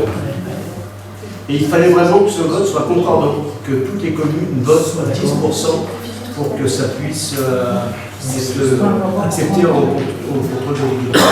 C'est avec les aménagements, c'est bien sur les nouveaux propriétaires. Moi j'ai une construction, c'est ce que perçoit la commission. Ouais. Mais en fait, ça va pas représenter de bon ça, je parle peut-être pour la marine, d'accord. Ouais, c'est... Alors, pour vous donner un ordre d'idée, sur la totalité des communes, ça représente les recettes issues de la taxe d'aménagement. Pour les 30 communes, c'est 145 784,74. Ce qui sera reversé à la communauté de communes, sur la totalité des communes, c'est 14 579. Oui, bon. Donc c'est pas énorme. Ça va pas, on va pas faire des kilomètres de route avec ça. Donc, il est proposé au conseil municipal d'approuver les modalités de reversement du produit de la taxe d'aménagement perçu par les communes vers la communauté de communes dans son règle, comme suit un reversement total de la taxe d'aménagement perçue par les communes sur les projets portés et financés exclusivement par la communauté de communes. Pour tous les autres projets d'aménagement et de construction, un reversement partiel de 10% des recettes issues de la taxe d'aménagement perçue par les communes. Voilà. Est-ce que... de toute façon, vous êtes entendu à la communauté de communes pour que ce soit 10. Donc, en fait, est-ce que les débats ne devraient pas être en conseil d'abord et puis pour que vous puissiez faire remonter à la communauté de communes? Parce que là, toutes les communes se sont entendues sur le pourcentage. Donc, nous, on ne fait que dire... On valide. On valide. Peut-être à l'inverse, ça pourrait être c'est difficile de valider autrement une obligation de l'État, là, taillée à la règle minimale. Oui, non, mais là-dessus, c'est bien. Je ne dis pas le pourcentage, je ne dis pas bien. Mais simplement que c'est déjà une décision communautaire. Oui, c'est une remarque, mais ça aurait pu être très compliqué si justement toutes les communes avaient délibéré dans un sens complètement différent. Peut-être qu'il y en a qui auraient pris 0, peut-être 20%, 30%. Là, l'idée, c'était vraiment de faire quelque chose qui soit On ne pouvait cohérent. pas prendre 0 parce que c'était 10% minimum. Non, ça c'est une proposition de la communauté de communes. Je ne veux pas citer, il y a une commune qui avait pris ces délibérations-là de ne rien donner. Ça a été retoqué forcément par le préfet qui m'a dit que ce n'était pas possible. C'était soit tout le monde s'arrange et on prend le minimum, soit personne ne s'arrange et puis à ce moment-là, on impose le reversement total à l'EPCI des taxes d'aménagement. Donc l'idée c'était quand même de se mettre d'accord. C'était ce qui est le plus judicieux. Donc là, on a pris le minima. Les années 10%, précédentes, c'était quoi? Ça n'existait pas. Ça n'existait pas. Ça, c'est une loi, voilà, qui est de cette année et qui s'est imposée par l'État. On ne peut pas refuser, en fait. Voilà. Si les communes qui refusent, qui disent bah non, nous on ne donne rien, ils s'attirent les foudres du préfet qui va leur dire vous redélibérez. C'était le cas de la commune d'ailleurs, à qui on a demandé de redélibérer parce que c'est pas possible. C'est pas gentil, c'est pas solidaire. Voilà. Parce que c'est une loi et une loi pas dérogée. Donc on nous autorise juste à fixer le taux de reversement. Voilà, qui est contre? Qui s'abstient? Merci. Et excuse-moi, ça sera regarder aussi tous les ans. On peut faire. Et comme là, on n'avait pas le temps en fait, de trouver une claire répartition qui soit la plus équitable possible, on a pris ce principe des 10%, mais effectivement, l'année prochaine, on peut dire, bon ben voilà, maintenant on a du temps, on a un an pour y travailler, est-ce qu'on ne peut pas répartir le temps? C'est révisable tous les ans. Ça risque d'être un peu compliqué pour un budget qui n'est pas si bon, ça fait. C'est pour ça que je trouve que la solution, c'est une bonne solution. Et les communes, c'est bien passé au niveau des communes parce que c'était la solution la moins invasive. Moi, je trouve surtout que cette taxe-là, elle est très chère pour les nouveaux propriétaires, pour le peu que ça rapporte. Ça, c'est clair. Qu'est-ce qu'il en sera dans 3 ans quand la loi NOM va être appliquée pour toutes les. C'est comme quoi parfois on a des compétences, comment ça va se passer pour les communes, on sait Si ça a des compétences en même temps, c'est normal, si c'est eux qui font le boulot, c'est eux qui vont changer. Oui, mais il faudra qu'on vote encore et qu'on dise. Ça n'existe pas, c'est eux qui travaillent pour eux. Non, ça c'est mieux. Très bien. Bon, écoutez, merci. On peut passer au point 13 de la convention de travaux pour l'impasse Charles-Neuf. Je vous la lis en accompagnant.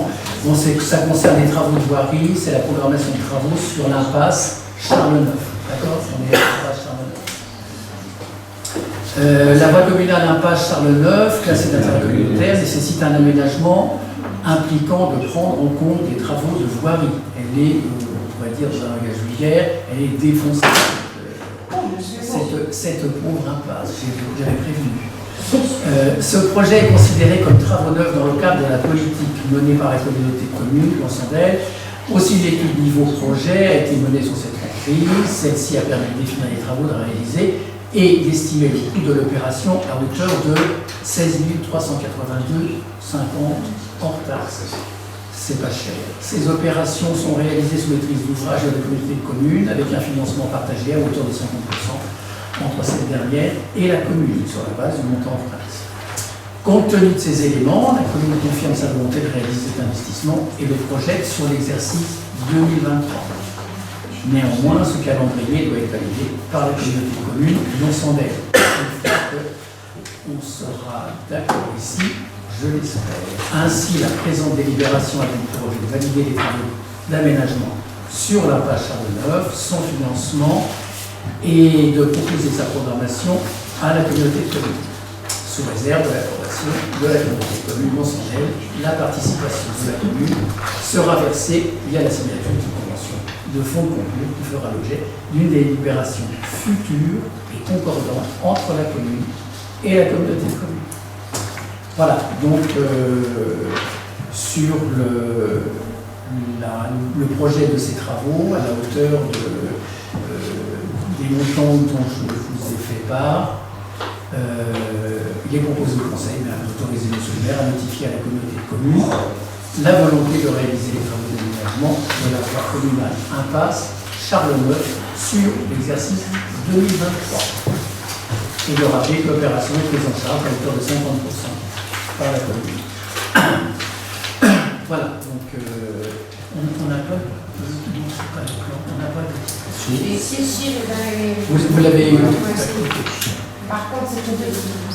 Il y a un plan à 3, donc. C'est très difficile de... transmettre des plans de montants comme ça. Donc, ça nous laisse un reste à charge de 8200 €, Ouais. c'est correct pour une réflexion complète. C'est pas mal. Et ça, c'est cohérent, comme toute la rue de l'église va être sécurisée, la DNEA, la rue de la gare, c'est cohérent, ça fait un ensemble.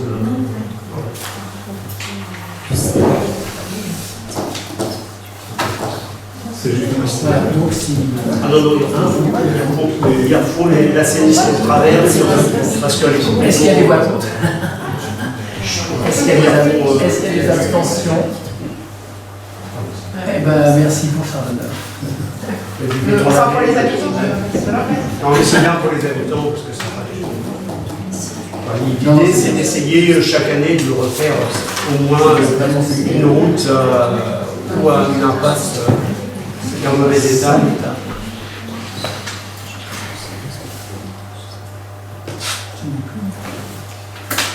Ah, non, je pense que c'est pour M. Emo, c'est terminé. Je vais passer maintenant la parole à M. Martin, adjoint aux travaux pour l'éclairage public. Bonjour à tous ceux que je n'ai pas vu. Donc, donc là, on va parler d'un sujet d'actualité, qui est l'éclairage public, et donc sur tout le territoire de la commune. Donc, bon, lors de la semaine dernière, lors de la visite de quartier, on en a parlé tous ensemble, avec des habitants et tout, et donc on est vraiment sur la réflexion de l'éclairage public, donc d'une part par les coûts énergétiques qui flambent, et pas que, et aussi par le respect un peu de l'environnement, notamment. Donc voilà, c'est vrai que le premier quand même, il ne faut pas se mentir, mais le premier sujet c'est aussi les coûts. On a demandé une étude à Blondel, la personne qui s'occupe le prestataire qui s'occupe de l'éclairage, et ça fait quand même une économie d'environ à peu près 50% sur la réduction d'éclairage en pleine nuit. Et l'éclairage en pleine nuit, ça représente une enveloppe de 35 €, c'est ça? Actuellement, on est à 35 000 €. Si en allant jusqu'à la fin de l'année, on sera à 40 000 €. C'est pas que l'éclairage en pleine nuit, l'éclairage en général. L'éclairage de la commune. Mais on l'a vu. Oui, ben enfin, ça commence à être allumé justement. Donc, ça tomber la question, c'est que des fois c'est quand même allumé quand c'est encore allumé. Donc c'est vrai qu'on est vraiment dans un sujet d'actualité. Je pense qu'on est tous dans la bienveillance énergétique, je dirais, parce que tous les habitants de Charleval, on demande à tout le monde, que ce soit Charleval, mais partout, de faire des efforts. Donc il va, bien entendu, de notre municipalité, de faire aussi des efforts. Et à travers ça, c'est vrai que le fait d'en parler et d'avoir en plus, à travers notre petite réunion de samedi dernier, le retour un peu des habitants, qui est un retour assez unanime. Donc on est sur le fait de proposer et de décider l'éclairage public serait interrompu la nuit, donc de 23h à 5h du matin. Là on avait marqué au 9 janvier, mais il est possible avec le prestataire Blondel de démarrer début décembre. Donc les habitants de Charleval lors de la réunion étaient plutôt favorables à un démarrage le plus rapidement possible. Donc moi je serais aussi partisan, on en a parlé, je pense que ça serait bien de démarrer le plus tôt possible, sachant que le prestataire nous demande quand même un délai de mise en route d'à peu près 3 semaines à mois. Donc c'est pour ça qu'on en parle aujourd'hui. Oui, ils font déjà. Oui. Voilà. Et il faut regarder, c'est vrai que... C'est quoi le prestataire? C'est Blondel. C'est lui qui fait l'entretien de toutes les recommandations, de toutes les lumières de Charleval, tout le réseau électrique. Donc on a fait un essai, puisqu'on a participé à la journée de la nuit il y a 15 jours. Déjà pour se rendre compte à peu près de ce que ça pouvait représenter l'éclairage dans Charleval. J'ai pas comme je disais, c'est aussi la municipalité. On n'a pas eu de retour négatif, en tout cas, sur cette opération. Voilà, je pense que dans la résilience, il faut penser aussi à tout ce qui est écosystème et autres. Ça peut être bénéfique de couper aussi l'éclairage de nuit, même pour nous. Nous, subir l'éclairage 24-24, c'est pour l'organisme, c'est pas non plus extraordinaire. Donc, à voir, ça peut évoluer. On a parlé aussi des systèmes qui pourraient permettre au moins de maintenir allumés peut-être les passages piétons. On est en cours de discussion. Ça serait bien, mais c'est vrai qu'on a des adaptations à faire qui coûtent quand même pas mal d'argent. Après, on peut mettre si on pouvait mettre des poussoirs ou des choses comme ça. Avec une lampe d'appui, tu On vois. pourrait mettre un système de poussoirs, mais ça nécessite quand même de changer les ampoules. C'est sûr que les piétons, entre 23 et 5 heures du matin, il n'y a pas grand monde. Donc,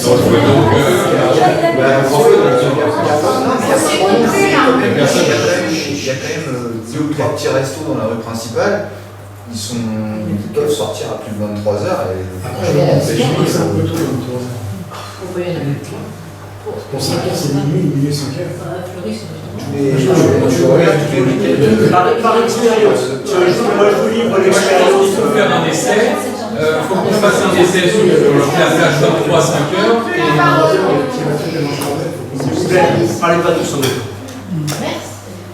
Puis 23 heures, c'est vrai que ça fait un peu court, parce que c'est comme dit Cyril, il y a eu des petits restos dans la campagne. 23 heures, il y a encore du monde. Après, c'est pas mieux, mais. Après, par expérience, en parlant avec les collègues qui ont déjà mis en place ce type de dispositif, ils étaient effectivement partis sur minuit, 23h30. Et ils se sont ravisés pour passer à 23h. Lyon, par exemple, c'est 23h. Il n'y a plus d'un restaurant à Lyon. Ça ne pose pas plus de problèmes que ça. Donc vous voyez, le retour d'expérience va faire aussi que ça peut évoluer. Oui, voilà, ça interdit pas d'évoluer là-dessus. Ça peut évoluer. On essaye comme ça. Si on se rend compte qu'effectivement ça pose des problèmes, on peut modifier. Oui, à ce sujet, comme vous le savez, l'équipe citoyenne a organisé une balade de nuit, justement le jour de la nuit. Et l'idée étant aussi de rassembler des citoyens pour leur demander leur avis, pas spécialement d'aller se balader par jour, mais même si c'était sympa.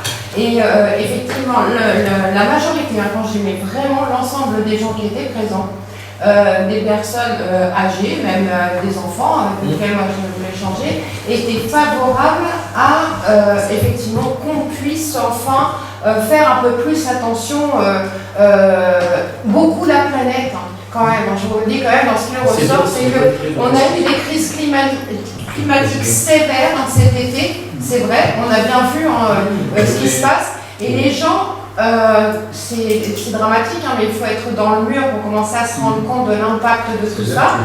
Et moi, ça m'a fait quand même plaisir que l'argument premier des personnes, c'était quand même, bah oui, de toute façon, on a bien conscience qu'il va falloir faire quelque chose parce que la planète va dans le mur.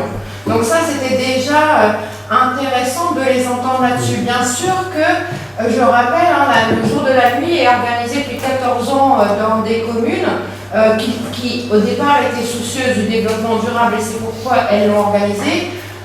On voit bien aujourd'hui que des communes organisent parce qu'on tape au porte-monnaie. Donc, mais tant mieux, je dis tant mieux qu'à un moment donné cette conscience arrive là. On a également sur la page J'aime Charleval demandé aux habitants ce qu'ils en pensaient, s'ils avaient un avis là-dessus. Et en fait, il y a eu des remarques toujours sur l'écologie, disant que puisque cette mesure écologique devrait durer dans le temps, quand bien même l'électricité reviendrait à un coût normal, mais eux disent, vu l'état de la planète, est-ce qu'on ne pourrait pas non plus mener une étude pour la mise en place de détecteurs de présence? Parce que ça, par contre, c'est ce qui leur convient. On entend cette volonté de faire attention pour la planète, pour l'organisme humain, pour la biodiversité, parce qu'aujourd'hui, c'est prouvé que la lumière, même chez l'être humain, cela prend de nuit, c'est pas tard. Mais il y a aussi le besoin des gens d'être rassurés. Et ça, ils le disent également, ça veut dire que pour des gens qui habitent dans une commune avec de la lumière, il faut aussi entendre ces gens qui disent « mais nous, on a besoin d'être rassurés ça ne nous sécurise pas de savoir que tout va être éteint. Ça, on l'entend bien, sincèrement. Mais c'est pas évident, mais le fait est, c'est qu'on a des coûts, on en avait parlé, tu te rappelles, la journée, la réunion de quartier, on a un système d'éclairage qui est un système en ligne qui nous impose des coûts pour changer tout ça. J'avais bien entendu ton propos, Sébastien, de la réunion, et donc j'étais attentive à ce que tu disais sur ce sujet, mais les habitants aussi ont raison dans le sens où ils disent qu'à l'avenir, puisque ça va devenir quelque chose sur lequel on doit tous aller, ils demandent si on pourrait, puisque si c'était passager, investir pour modifier les choses, non. Mais comme on sait tous qu'il va falloir faire des efforts, ils demandent si on ne peut pas mener une étude pour savoir combien coûteraient les détecteurs de présence. On a déjà commencé à regarder, parce qu'en fait, il faut qu'on passe tout notre système d'éclairage en forme LED pour pouvoir avoir un système de détecteur. Bon, actuellement, on est au sodium. Alors, on est au sodium. Le sodium n'autorise pas des éclairages décalés, parce que c'est une lampe qui doit chauffer. Donc, pour que tu puisses voir clair, en fait, il faut le temps qu'elle chauffe pour que ça fasse de la lumière. Alors qu'un système LED, ça démarre, t'as la lumière tout de suite. Voilà. Est-ce que vous seriez d'accord sur le fait qu'on se dise, on fait une étude pour savoir combien coûterait, alors j'ai pas dit qu'il fallait le faire, enfin ils disent pas là aujourd'hui, ni demain, mais au moins qu'on ait un ordre de prix sur combien ça coûterait. De toute façon, on sera obligé. Voilà, est-ce qu'on pourra décider ça? Ah oui, il n'y a pas de problème. On parlait du siège tout à l'heure. On parlait du siège puisqu'on a eu le rapport du siège. Ça, c'est une étude qu'on peut tout à fait demander aussi. Et puis même le fait de passer en LED, on fera des économies d'énergie. Oui, oui. En plus. Donc c'est il faut répondre à une double attente, ça veut dire l'impact écologique et il faut faire gaffe, mais en même temps écologique, économique. Donc, oui, économique et le besoin de sécurité des gens qui sortent la nuit. Donc, voilà, pour faire clair, ce qui coûte le moins cher à la commune à l'heure actuelle, c'est le passage, donc la coupure de l'éclairage. On règle juste les horloges et on coupe de 23h ou 23h30 jusqu'à 5h du matin. Ce qui nous laisse le temps, effectivement, de mener une étude pour déjà changer nos ampoules au sodium, puisque ce ne sont que des ampoules au sodium dans la grande rue.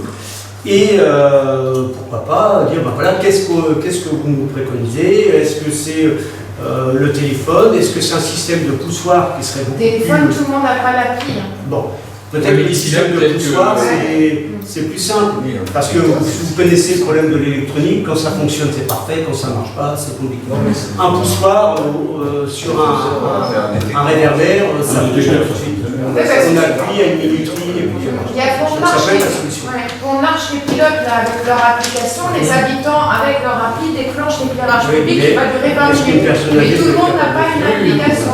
Non, mais je pense qu'il faut c'est sûr qu'on va engager une réflexion là-dessus. Et ce qui pourrait bien vous êtes à la communauté de communes, c'est peut-être aussi d'enclencher avec les autres maires en demandant au siège pour que peut-être il fasse cette étude de détecteur de présence, parce que ça, je pense que c'est un bon compromis entre les économies d'énergie pour la planète, financièrement, et aussi le besoin de sécurité que demandent les personnes. Alors ça a été fait, puisqu'on a eu un rendez-vous, j'étais avec Patrick à ce rendez-vous du siège là, pour la programmation 2023, et on a abordé le sujet. J'ai posé ces questions-là, je me suis dit, voilà, j'ai posé la question au siège en disant, ben, moi j'ai un retour, parce que certains collègues disaient, bah oui, on pourrait éteindre un lampadaire sur 2, sur 3. Oui, ça existe aussi. Voilà, mais le problème c'est que le système actuel, il n'est pas conçu pour ça. Donc tout est possible, mais il faut étudier d'abord chaque système de chaque commune, puisqu'on n'est pas des mêmes technologies. Donc il faut étudier par commune et par système. Donc oui, on peut demander effectivement une étude qui nous dit bah, voilà, qu'est-ce que ça nous coûterait de passer du sodium au LED. Est-ce qu'on fait une phase 1, une phase 2, une phase 3 parce que ça coûtera moins cher? Tout est possible. Mais on s'en sortira de toute façon. Et on peut peut-être se faire subventionner. Non, mais c'est sûr. Et peut-être qu'on pourrait aussi se faire subventionner. Mais, en tout cas, la première étape, elle est là. Et ce que tu permets, Sébastien, Oui. juste je voulais rajouter quelque chose, c'est on se donne aussi le droit de, pour une raison particulière ou un événement particulier, rallumer l'éclairage. Mais il faut le préciser. Il faut aussi qu'on précise par un arrêté, qu'on communique auprès de notre population et qu'on, par un arrêté, qu'on formalise tout ça. C'est une obligation de l'État. C'est pas seulement dire la police du maire, parce que ça engage aussi des responsabilités du maire en cas d'accident. Donc il faut qu'on le fasse de façon le plus correcte. Oui, le 31 décembre, c'est normal que jusqu'à minuit, il y ait des lumières. Oui, parce que si on peut pas se dire bonne année, machin dans la rue. Donc, justement, il faut à ce moment-là. Le soir de Coupe de Monde, et ce serait bien à ce les moment-là, ça veut dire que là, s'il faut retirer là, l'année d'après, ça se reliera toujours le 31 décembre. Je suis pas d'accord avec ça, à mon avis, il faut. à quels événements alors, quand ce qu'elle est dit, il faudrait qu'on puisse s'autoriser de pouvoir allumer Par exemple, la fête des fleurs, quand vous avez un feu d'artifice et que les gens sortent à 23h30 ou minuit, que ce soit pas du noir. Voilà, on sait aussi que le 31 décembre, ça circule dans Mais vous comprenez bien aussi qu'on ne peut pas faire déplacer le volet sans il va falloir faire déplacer le gars pour rebasculer les horloges et tout. Et en fait, il fait ça. Et ça se passe comment, Sébastien? Il fait comment concrètement? Ah bah, il faut qu'il aille sur chaque horloge d'air qui est déterminée par chaque quartier, qui règle le truc. Enfin, il y en a à chaque fois pour 3 heures. Ah oui, il y a même 3 horloges, non? Ah oui, c'est. Ouais, mais le problème c'est ça, c'est que c'est peut-être pas beaucoup, mais il faut que le gars soit disponible. Non, mais. Et ça se fait manuellement en fait. C'est un truc qui Ça, ne peut pas c'est déclencher à distance. C'est pas comme ça. Il faudrait garder les téléphone. Non. Est-ce qu'on. Est-ce que pour l'heure, est-ce que 23h, si vous voulez modifier, c'est maintenant qu'il faut le faire? C'est 23h ou 23h30? 23h, 5h, très bien. 23h, 5h. Je vais terminer à 4h du matin. S'il vous plaît. Je savais pas ça. C'était la. Oui, pour répondre à ta question, les caméras sont opérationnelles. Donc il faut changer dans l'infrarouge. Ce qui fait qu'au niveau sécurité, ça change rien. Ça change pas sur la sécurité. Moi j'ai une question. Si on fait une étude de faisabilité de pouvoir déclencher à distance, moi je me pose une question, c'est qu'on dit ok, on sera peut-être d'accord de baisser la lumière, puis après on dit wow, on fait une application avec le téléphone. Mais quand on connaît l'impact du téléphone aujourd'hui sur la planète, ça me surprend qu'on dise ah bah tiens, une application sur le portable, je vais Les personnes âgées n'ont pas d'application. Donc, les détecteurs. Les détecteurs, on sera pas dans le téléphone. Même les personnes, ça peut être un simple histoire. non, mais c'est suite à la discussion que tu as eue avec ta malade, les gens disent est-ce qu'on pourrait. Non, mais c'est j'ai j'ai cherché et qu'on marche comme ça avec le téléphone. Pour 23h, 5h, on est tous d'accord? Oui. Ok. Moi je trouve ça. On est tous d'accord?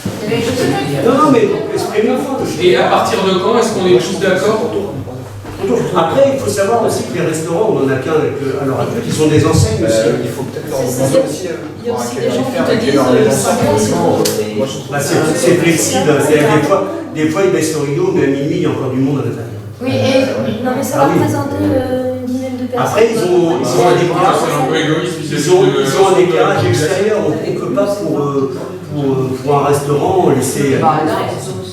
Après, ils ont un éclairage extérieur. Quand les personnes sortent, ils ne sont pas dans la nuit complète. Quoi. Tu prends nos collègues de Lyon, tu vois, ils ont nettement plus de restaurants que nous. Non, je t'assure, Cyril, on pourra revenir dessus, mais après, ça ne pose pas tant de problèmes que ça. Je suis pas forcément chaud moi, pour ce truc-là, donc voilà. Ouais, ok, l'écologie, tout ça, mais pour moi, la vraie écologie, c'est arrêter de prendre les voitures déjà, essayer de marcher plus, et puis... Ça en fait partie aussi. Ça en fait partie aussi. Il faut pas cette économie. Au niveau de l'éclairage, la solution est là, elle n'est pas... On ne peut pas non plus rester insensible. D'accord. On ne peut pas rester insensible à la flambée d'énergie. Et je pense que c'est une centrale nucléaire. À un moment, c'est pareil. C'est l'économie d'énergie directement. C'est c'est du Moi, carburant. je sais qu'en tant que citoyen, je ne comprendrais pas qu'on délaisse pendant 2 heures et que la commune reste à la même. Mais du stade électrique, d'accord, super, mais le lithium, tout sort d'où? C'est pas plus écologique que le charbon et tout. Donc, Ah mais c'est pas plus écologique, voilà, nous, loin de là. enfin, Mais c'est pour ça qu'il faut aussi l'économiser. Franchement, voilà. Parce que du lithium ou du carburant nucléaire, c'est combien de dumpers, c'est combien de bulldozers qui lui manipulent combien de terre pour sortir ça. Donc c'est indirectement, si tu consommes moins d'énergie, bah, c'est moins de carburant nucléaire qu'il faut. Donc c'est tout qui fait que ça marche. Enfin, moi, C'est ça que je te dis, c'est que c'est Bah ouais. qui marche. Mais si on commence pas à nous aussi à les montrer gens l'exemple, on y sur arrive pas. l'électricité parce que l'électricité, le prix flambe, c'est uniquement pour ça. Alors l'écologie, elle a bon dos. Hein. Bah, je suis tout à fait Bah, pour ça, d'accord, il mais faut faut éviter. Oui, il faut Mais je suis bien d'accord avec toi, effectivement, ça fait des années quand même qu'on est Ah, mais c'est bien. qu'on a mis ce sujet-là sur la table, ça n'a jamais mené à rien. Et là, d'un seul coup, le gouvernement décide, ou je ne sais qui, décide qu'il va falloir s'occuper de l'écologie, parce que ça coûte cher maintenant les Voilà. Puis là, d'un seul coup, on a, comment il s'appelle, notre prestataire là Ils D'un seul coup, on a, il faut faire quelque chose. Alors jusque-là, il pouvait rien Ah bah faire. C'était trop compliqué. Moi, je vais dire chez Snap, je veux dire que Snap, lui, c'est quoi, hein. Bien. Après, il faut qu'on soit aussi à l'écoute de nos administrés. Il y a un souhait, il y a une attente, donc je pense qu'il faut y répondre. Et voilà, nos positions personnelles sont nos positions personnelles, mais il faut qu'on travaille pour la collectivité. Et là, On est là pour ça. Et ça vaut pour tous les quartiers généraux parce qu'il y a un habitant qui disait sur le, vous savez, là où il y a les services techniques. La zone d'activité, La la zone zone, d'avant-quartier. Et il disait, mais là-bas, c'est pas du tout un lieu de vie, donc il serait quand même bien aussi que toute cette zone là-bas soit éteinte la nuit. Alors, on attend qu'il y ait les caméras qui soient mises, hein, parce que sinon on a quand même eu des vols. On a eu pas mal de vols sur cette zone d'activité-là, parce que comme tu dis, il n'y a personne là-bas. Donc quand tu n'as pas d'éclairage et tout, On a déjà eu des caméras en service technique, Mais mais c'est pas sur la voie publique. c'est pas sur la voie publique. Là, c'est des caméras sur la voie publique qui sont. non, mais c'est intéressant de toute façon que ça fasse Mais, débat. Parce que Et après, oui, ça sera coupé, mais bon, comme tu dis, il n'y a vraiment personne là-bas. Oui, mais l'habitant, il dit, si le coût des caméras vient sur le sujet, il dit, mais nous, on nous demande d'éteindre dans tout Charleval et on n'est pas protégé. Voilà, si on demande d'éteindre Mais la zone l'éclairage, d'activité, elle est à pourquoi la là-bas, CDC. il faut... La zone d'activité appartient à la CDC. donc. Oui.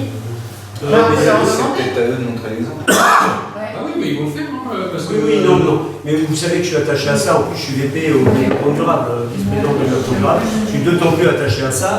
Et puis moi, je suis ravi que mes collègues prennent enfin conscience qu'il faut éteindre la nuit. Et il faut que ce soit un mouvement qui soit général. Il ne faut pas s'arrêter. Le développement durable, vous savez, on en parle beaucoup, mais il n'y a pas beaucoup d'actions. Donc quand il y a une action, moi je suis vraiment satisfait. Et Bon, mais là, on le fait depuis longtemps. Non, mais quand tu roules sur la nuit, quand tu rentres tard ou quoi que ce soit, tu vois pas que alors même est fermé. Hein. Si Donc, Oui, mais nous, tu on regardes fait- les étoiles, tu vois. je rejoins ma collègue qui disait à juste titre, il faut qu'il y ait vraiment une pression gouvernementale et énergique pour qu'on avance, mais s'il faut ça, bah, c'est bien. Moi, je trouve que vaut mieux prendre conscience ça que jamais, donc c'est important.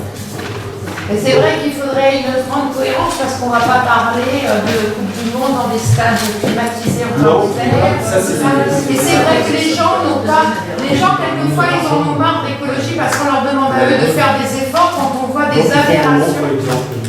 Il faut que les collectivités montrent Justement, l'exemple. c'est en faisant ça, on monte les Et t'en as un pendant 6 heures, si la nuit, Du coup, tu vas pas y avoir des photos, Est-ce qu'on est d'accord pour démarrer ça début décembre? Oui, et de faire une étude. Attends, Sébastien, il n'y a encore du débat. Une petite question. Donc l'éclairage public, ça concerne également l'éclairage des bâtiments publics. Par Oui. exemple, là c'est pas le cas, mais si on avait une mairie éclairée, Allez éclairer, ça va s'éteindre. parce que j'ai eu une question d'un habitant qui me demande si l'éclairage de la maison de santé aujourd'hui, la maison de santé est très éclairée autour, ça va être éteint comme le Oui. reste. Oui, c'est tout ce qui est sur le réseau D'éclairage public. ça s'éteindra en même temps. Ouais. Il faudra peut-être trouver très vite, enfin voir avec la Comcom ce sujet, merci de l'aborder, pour avoir un détecteur côté pignon, puisqu'il y a des gardes le week-end et des ambulances peuvent arriver, donc est-ce qu'on peut pas, Parce que la Comcom ne peut pas étudier un détecteur de présence à cet endroit-là. Et c'est vrai aussi que les habitants ont dit qu'il fallait aussi faire respecter les lois qui existent, notamment concernant les enseignes sur les bâtiments commerciaux, agricoles. Mais il y a plein de personnes qui c'est un arrêté. entre 1h et 6h du matin. J'ai plus le texte exact, mais il y a une loi qui demande aux enseignes d'être éteintes la nuit. Et cette loi, elle n'est pas respectée par tous. À Charleval, je pense qu'il y a beaucoup de commerçants qui le font. Je crois que c'est entre 1h et 5h du matin. Et ils ont le droit C'est ça, c'est-à-dire qu'on doit éteindre une enseigne 1 heure après la fin du travail. C'est ça. Et 1 heure, on doit la rallumer 1 heure avant la. C'est ça. Et concernant les grandes entreprises comme Silex ou l'usine qui a sur le quartier. Après, c'est du privé, hein. On peut les inciter. Moi j'ai envoyé un courrier à chaque commerçant déjà, mais pour les industriels, eux, ils ont des activités jour et nuit. Hein. Oui. Après, c'est une question de sécurité. De toute façon, l'équipe qu'ils ont, on va leur mettre dessus, à mon avis. Alors, Aptar est très à la pointe pour ça, sur l'économie d'énergie. Après, sinon, je ne sais pas, à voir. En tout cas, il y a beaucoup de sociétés qui font attention. Parce que tout le monde est d'accord pour démarrer au début décembre. Et puis qu'on fasse en même temps demander à ce qu'il y ait des études sur les c'est sûr. détecteurs. Ça, c'est sûr. On va y arriver, je le sens. Mais c'était intéressant de débattre. Non mais c'était intéressant de Oui, c'est débattre. intéressant. C'est pour ça qu'on est là. Non, mais c'est important. Il faut voir les détecteurs, comment. Il ne faut pas qu'il y ait un chat qui passe et que ça allume. Ouais, non, mais je sais, c'est pas Parce pour que tout le monde est là. Qui est contre? Parce que sinon, ça sert à rien. Qui s'abstient? Donc après, effectivement, on s'autorise, s'il y avait un problème d'horaire, on peut revoir ça, c'est pas figé, gravé dans le marbre. Je le sais. C'est pas mal pour d'ailleurs, donc on va passer plus à 1000 pour C'est pour ça, voilà. On va revoir des sentiments dans le ciel de Charleval. Vous pouvez pas savoir si ça vous fait plaisir. On a remarqué que sur la fiche du jour de la nuit, c'était marqué rallumons les étoiles. Voilà, bien sûr, moi je l'avais vu. Hein. Voilà, ça fait plaisir. Bah non, c'est pas le petit prince, ça rallumons les étoiles. C'est Jean Jaurès, un rallumons avec les étoiles dans le ciel. Allez, Sujet. on passe au point numéro 15. C'est moi qui continue. La sortie d'inventaire de l'aspirateur à folle. C'est plus léger déjà comme sujet, mais donc la commune avait investi dans un aspirateur à feuilles en 2018 suite en fait à notre ancienne balayeuse qui fonctionnait mal. Donc on avait investi là-dedans pour ramasser les feuilles à la période automnale. Le fait est qu'elle fonctionnait tellement mal la balayeuse qu'elle est tombée en panne, donc on l'a changée. Donc on a une balayeuse plus récente, qui se fait que la balayeuse plus récente aspire les feuilles. Donc l'aspirateur ne sert plus. Donc voilà, donc il se fait. Là il n'y a pas longtemps, il y a une commune qui se dit intéressée par l'aspirateur à feuilles. Donc c'est pour ça qu'on demande une sortie d'inventaire pour pouvoir la vendre. Voilà. En fait, il faudra qu'on évite aussi pour la maison. Non, c'est une décision du maire. Vous avez La déclaration au prix net. Valeur nette totale. Bien, donc, si ça fait partie de nos décisions. Très bien. Voilà, donc on demande au maire s'il est d'accord. Alors je demande à l'ensemble. Est-ce qu'il y a des gens contre? Est-ce qu'il y a des gens qui s'abstiennent? Donc c'est l'unanimité.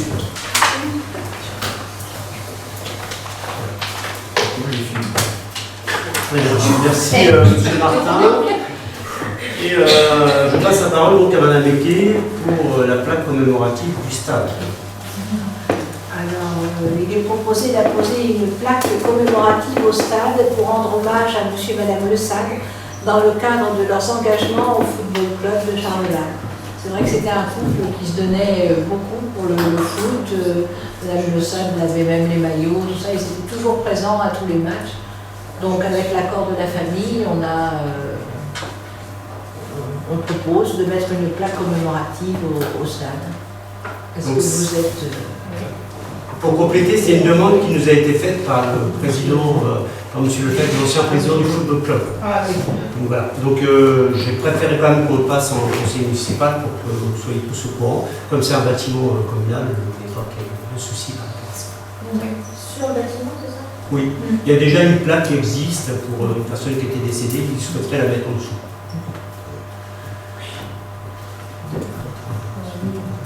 Bien. Bon, est-ce que vous êtes d'accord? Est-ce qu'il y a des contre? Des abstentions? Merci.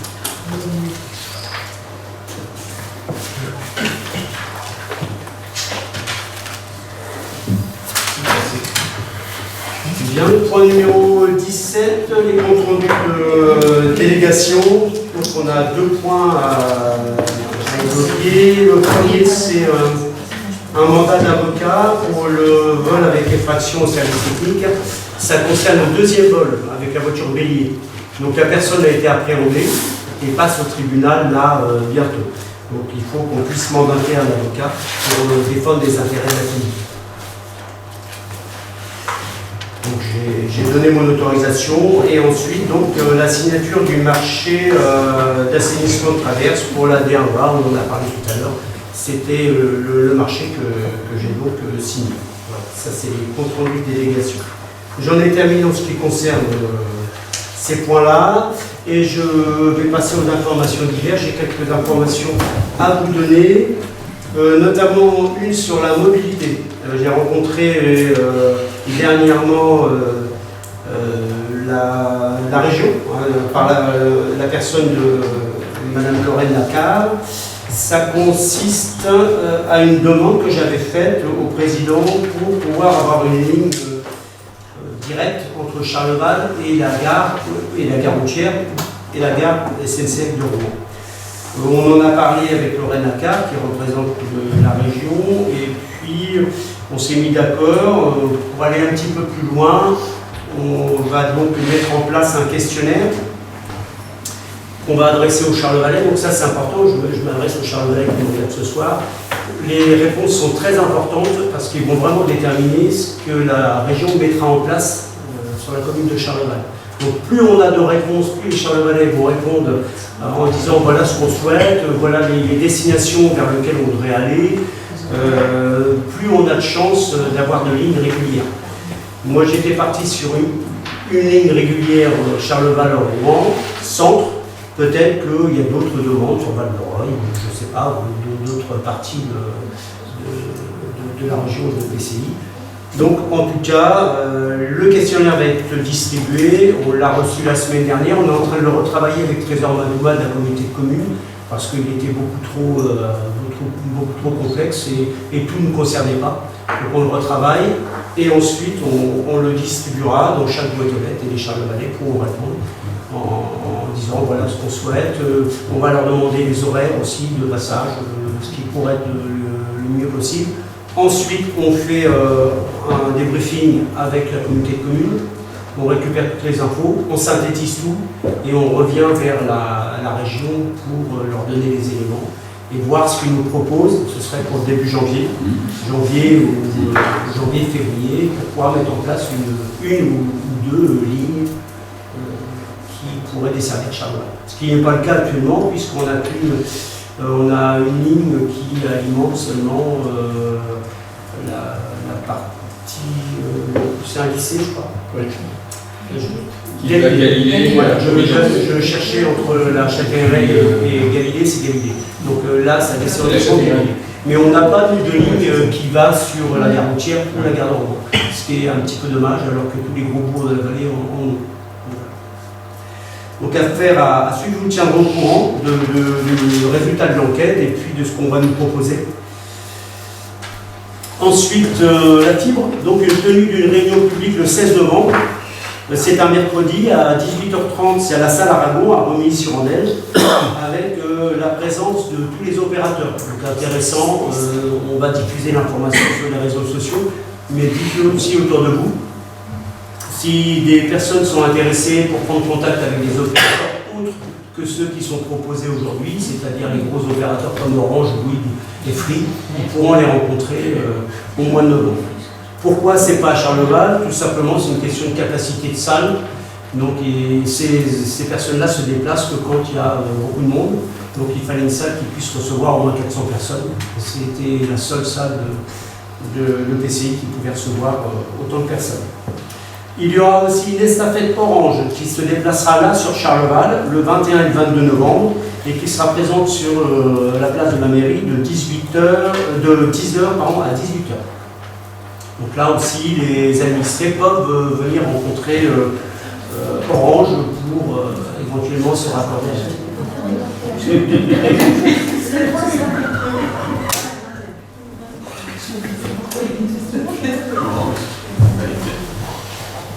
Bien. C'est un dimanche. Je vais vous dire ça. C'est le 21 et 22 novembre. 21 et 22. C'est quoi les horaires? Orange. 10h à 18h. C'est quoi les horaires orange? Ben, ils sont bleus, c'est les horaires bleus, tarifs bleus. Alors c'est quoi les horaires orange? 10h à 18h. Le 21. Voilà. Merci. Vous l'avez noté? Très bien. Et puis donc le 16 novembre à 18h30. Ça va rien. Je voulais vous parler également de la programmation du siège, on en a parlé tout à l'heure, avec l'enfouissement des réseaux dans la côte du Mont Blanc au Thuy, qui était prévu depuis plusieurs années et puis qu'on n'avait pas pu faire. On avait cédé notre place parce que comme on avait déjà enfoui tous les réseaux à Saint-Victor, voilà, on avait déjà eu pas mal de subventions par le siège pour pouvoir faire l'enfouissement. Donc on a passé notre tour pendant 2 années et puis là on repositionne ces travaux d'enfouissement pour 2023. Avec un reste à charge communal sur 160 000 €, on aura un reste à charge communal de 49 500 € pour enfouir tous les réseaux. Au-dessus. C'est le côté qui monte ou le côté qui descend? Non, c'est Qui descend. Voilà. Donc ça c'est une demande qui avait été faite lors des réunions du quartier qui nous demandaient quand est-ce qu'on faisait l'enfouissement. Et bien ça sera prévu pour 2023. Voilà pour ce qui concerne les différentes informations. S'il y a d'autres informations diverses qui concernent les conseillers, allez-y, oui, je pense Agnès était au conseil d'école, mais donc il y avait des choses à peut-être à faire monter. Notamment quelque chose qui est demandé depuis longtemps, c'est qu'il y ait une alerte qui se déclenche pendant que les enfants sont au restaurant scolaire, parce que ça n'a jamais été fait. Et les 2 directrices qui étaient présentes lors du même conseil ont demandé si ça pouvait être organisé pendant le temps scolaire, les plans d'évacuation, enfin les évacuations des enfants. Oui, c'est possible. On l'a fait en 2018. Donc on avait adapté le menu ce jour-là pour éviter que les assiettes refroidissent. Parce que ça ne fasse pas de gâchis non plus. Donc voilà. Donc je pense s'il n'y a pas de date précise, autant le faire peut-être au début du printemps, où c'est possible de faire un pas froid. Non, mais c'est envisageable. Toutes les demandes ont été faites quand je Oui, mais bon, on a fait remonter. Oui, mais on peut informer aussi parce que les télé là, ce qui se passe ailleurs.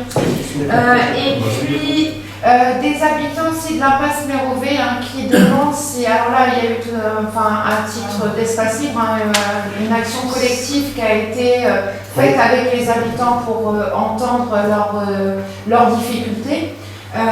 Donc ça c'était très intéressant parce que ça a été très participatif, ils ont dit des choses, ils ont amené les photos, etc. Et ensuite il y a eu un contact depuis avec la Siloge. Je vous ai informé qu'on était dans le cadre de ça. Ce qui a permis aux habitants d'exprimer tout un tas de choses. Un technicien de la Siloge est venu, il y avait 2 élus de la commune à certains moments qui étaient présents. Il y a des choses qui avancent dans le sens où des arbres vont être abattus dans les terrains siloges qui font trop d'ombre aux habitants, mais il y a aussi des arbres qui appartiennent à la collectivité. Et là, les habitants demandent aussi à ce que ça puisse. On avait fait une rencontre de quartier là-bas. Et là, en fait, ils ont aussi peur des branches qui tombent et Donc il demandait à ce qu'on puisse reposer la question de est-ce qu'il ne serait pas possible, puisqu'il va y avoir 3 grands arbres que la Céloge va faire tomber, aussi que ceux qui appartiennent à la commune pour le coup soient revus de près, parce que ça les inquiète. On a un budget sur l'élagage tous les ans et on essaye de tourner dans la commune pour qu'il n'y ait pas que un certain secteur qui soit pris. Donc, oui, on a vu qu'il y a des arbres qui sont... Et on a mis pas mal l'accent sur ce point-là. Et là, on avait vu d'autres positions dans la commune. Mais effectivement, on va regarder pour l'an prochain mettre Moi, je m'inquiète juste à savoir, est-ce que c'est vérifié régulièrement qu'il n'y a pas de dangerosité concernant ces arbres-là. Après, il n'y a aucune garantie, on n'est pas chez Darty. Donc, à un moment, c'est pas ça. Ce que je veux dire, c'est que voilà, on regarde vraiment. J'entends ce que tu dis, je dis simplement que des habitants pensent que c'est dangereux, donc c'est quand même notre rôle, je pense, que de dire des habitants pensent que c'est dangereux. Est-ce que ça vaudrait quand même pas le coup d'aller vérifier? On a regardé, on a fait venir l'entreprise Réaliver et tout pour regarder tout ça. On a regardé avec M. Brou, le responsable des services techniques. Il n'y a rien de préoccupant pour le moment dans le giron. Ce qui est important aussi, comme lors de ces réunions de quartier, je le dis à chaque fois, il faut bien travailler en N+1. C'est-à-dire que ce qu'on voit en réunion de quartier, c'est pour le budget suivant. C'est-à-dire qu'on a déjà épuisé le budget d'élagage. Quand il s'agit de couper un arbre complet, c'est pas possible pour cette année-là. Sauf en cas de dangerosité. Voilà, sauf en cas de dangerosité. Si une branche est cassée, on l'a fait là suite à la tempête, on a été coupé des arbres, des branches qui étaient tombées. On le fait. Par contre, quand c'est un programme d'élagage, c'est du N+1. C'est-à-dire qu'on prévoit pour l'année d'après. On note et on prévoit. Tout ce qu'on a fait en réunion de quartier, ça a été noté et on va s'en servir pour préparer tout le jeu. Donc on va ressortir tous ces documents et on va reprendre point par point. Après, il faut faire une grande différence aussi, et ça j'y tiens, entre l'élagage de confort et l'élagage de sécurité. Ah bah oui. Moi, je ne suis pas non plus pour couper tous les arbres, parce que si on coupe, on replante. On va se retrouver... Et puis les arbres, ça retient la terre, les terres. Sauf que là, les 3 arbres qui vont être abattus par la Céloge, je ne sais pas si vous êtes allés voir, mais en fait, les arbres mettent... Il n'y a plus de luminosité chez les habitants, c'est lugubre, quoi. Ils dans le noir, ça vide le toit, il y a des fuites. Il faut qu'on replante aussi. Il faut qu'on ait une campagne de replantation d'arbres parce que on peut pas... Non mais vous verriez, c'est assez incroyable le nombre de personnes qui veulent éradiquer les arbres. C'est parce que c'est du boulot, parce qu'ils sont allergiques, parce que ça tombe dans les gouttières, parce que ça. Et si on coupe les arbres, on va mourir. Je vous assure que les habitants qui m'en ont parlé en Passe-les-Revés, c'est simplement parce qu'ils sont inquiets des branches. Voilà, ils sont inquiets. On est à la réunion de quartier, après on a été voir avec les habitants et quelques arbres qui étaient concernés, avec M. Roux, et on a vérifié, on n'est pas dans la dangerosité. En tout cas, si c'est dangereux que ça doit être fait, ça sera fait.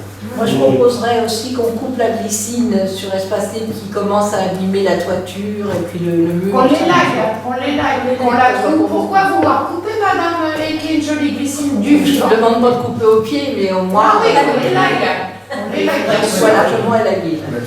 Ah oui, il faut la tailler. Il faut la tailler.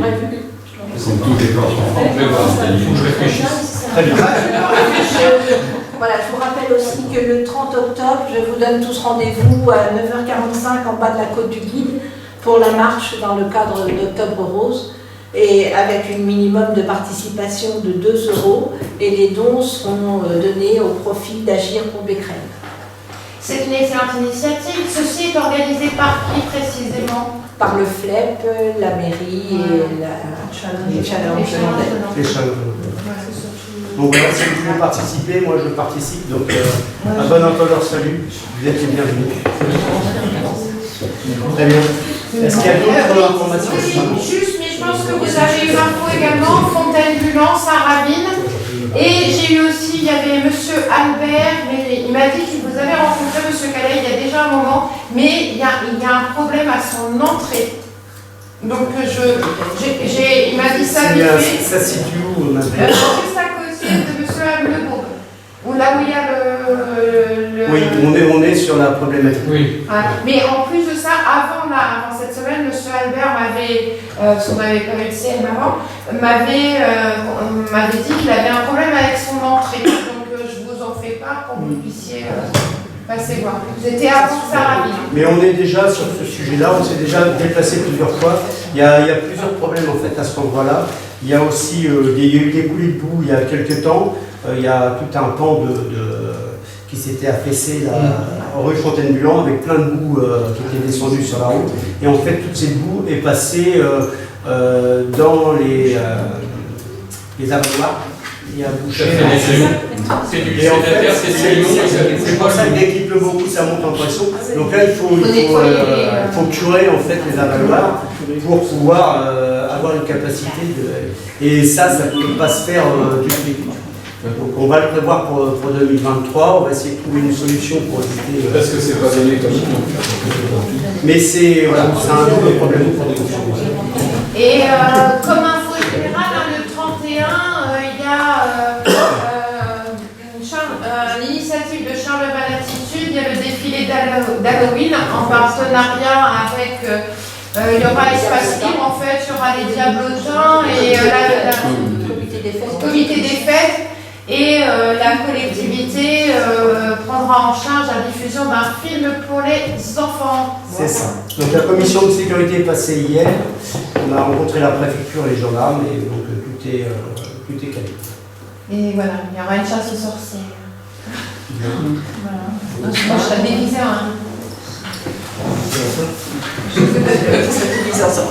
Non, en Harry Potter.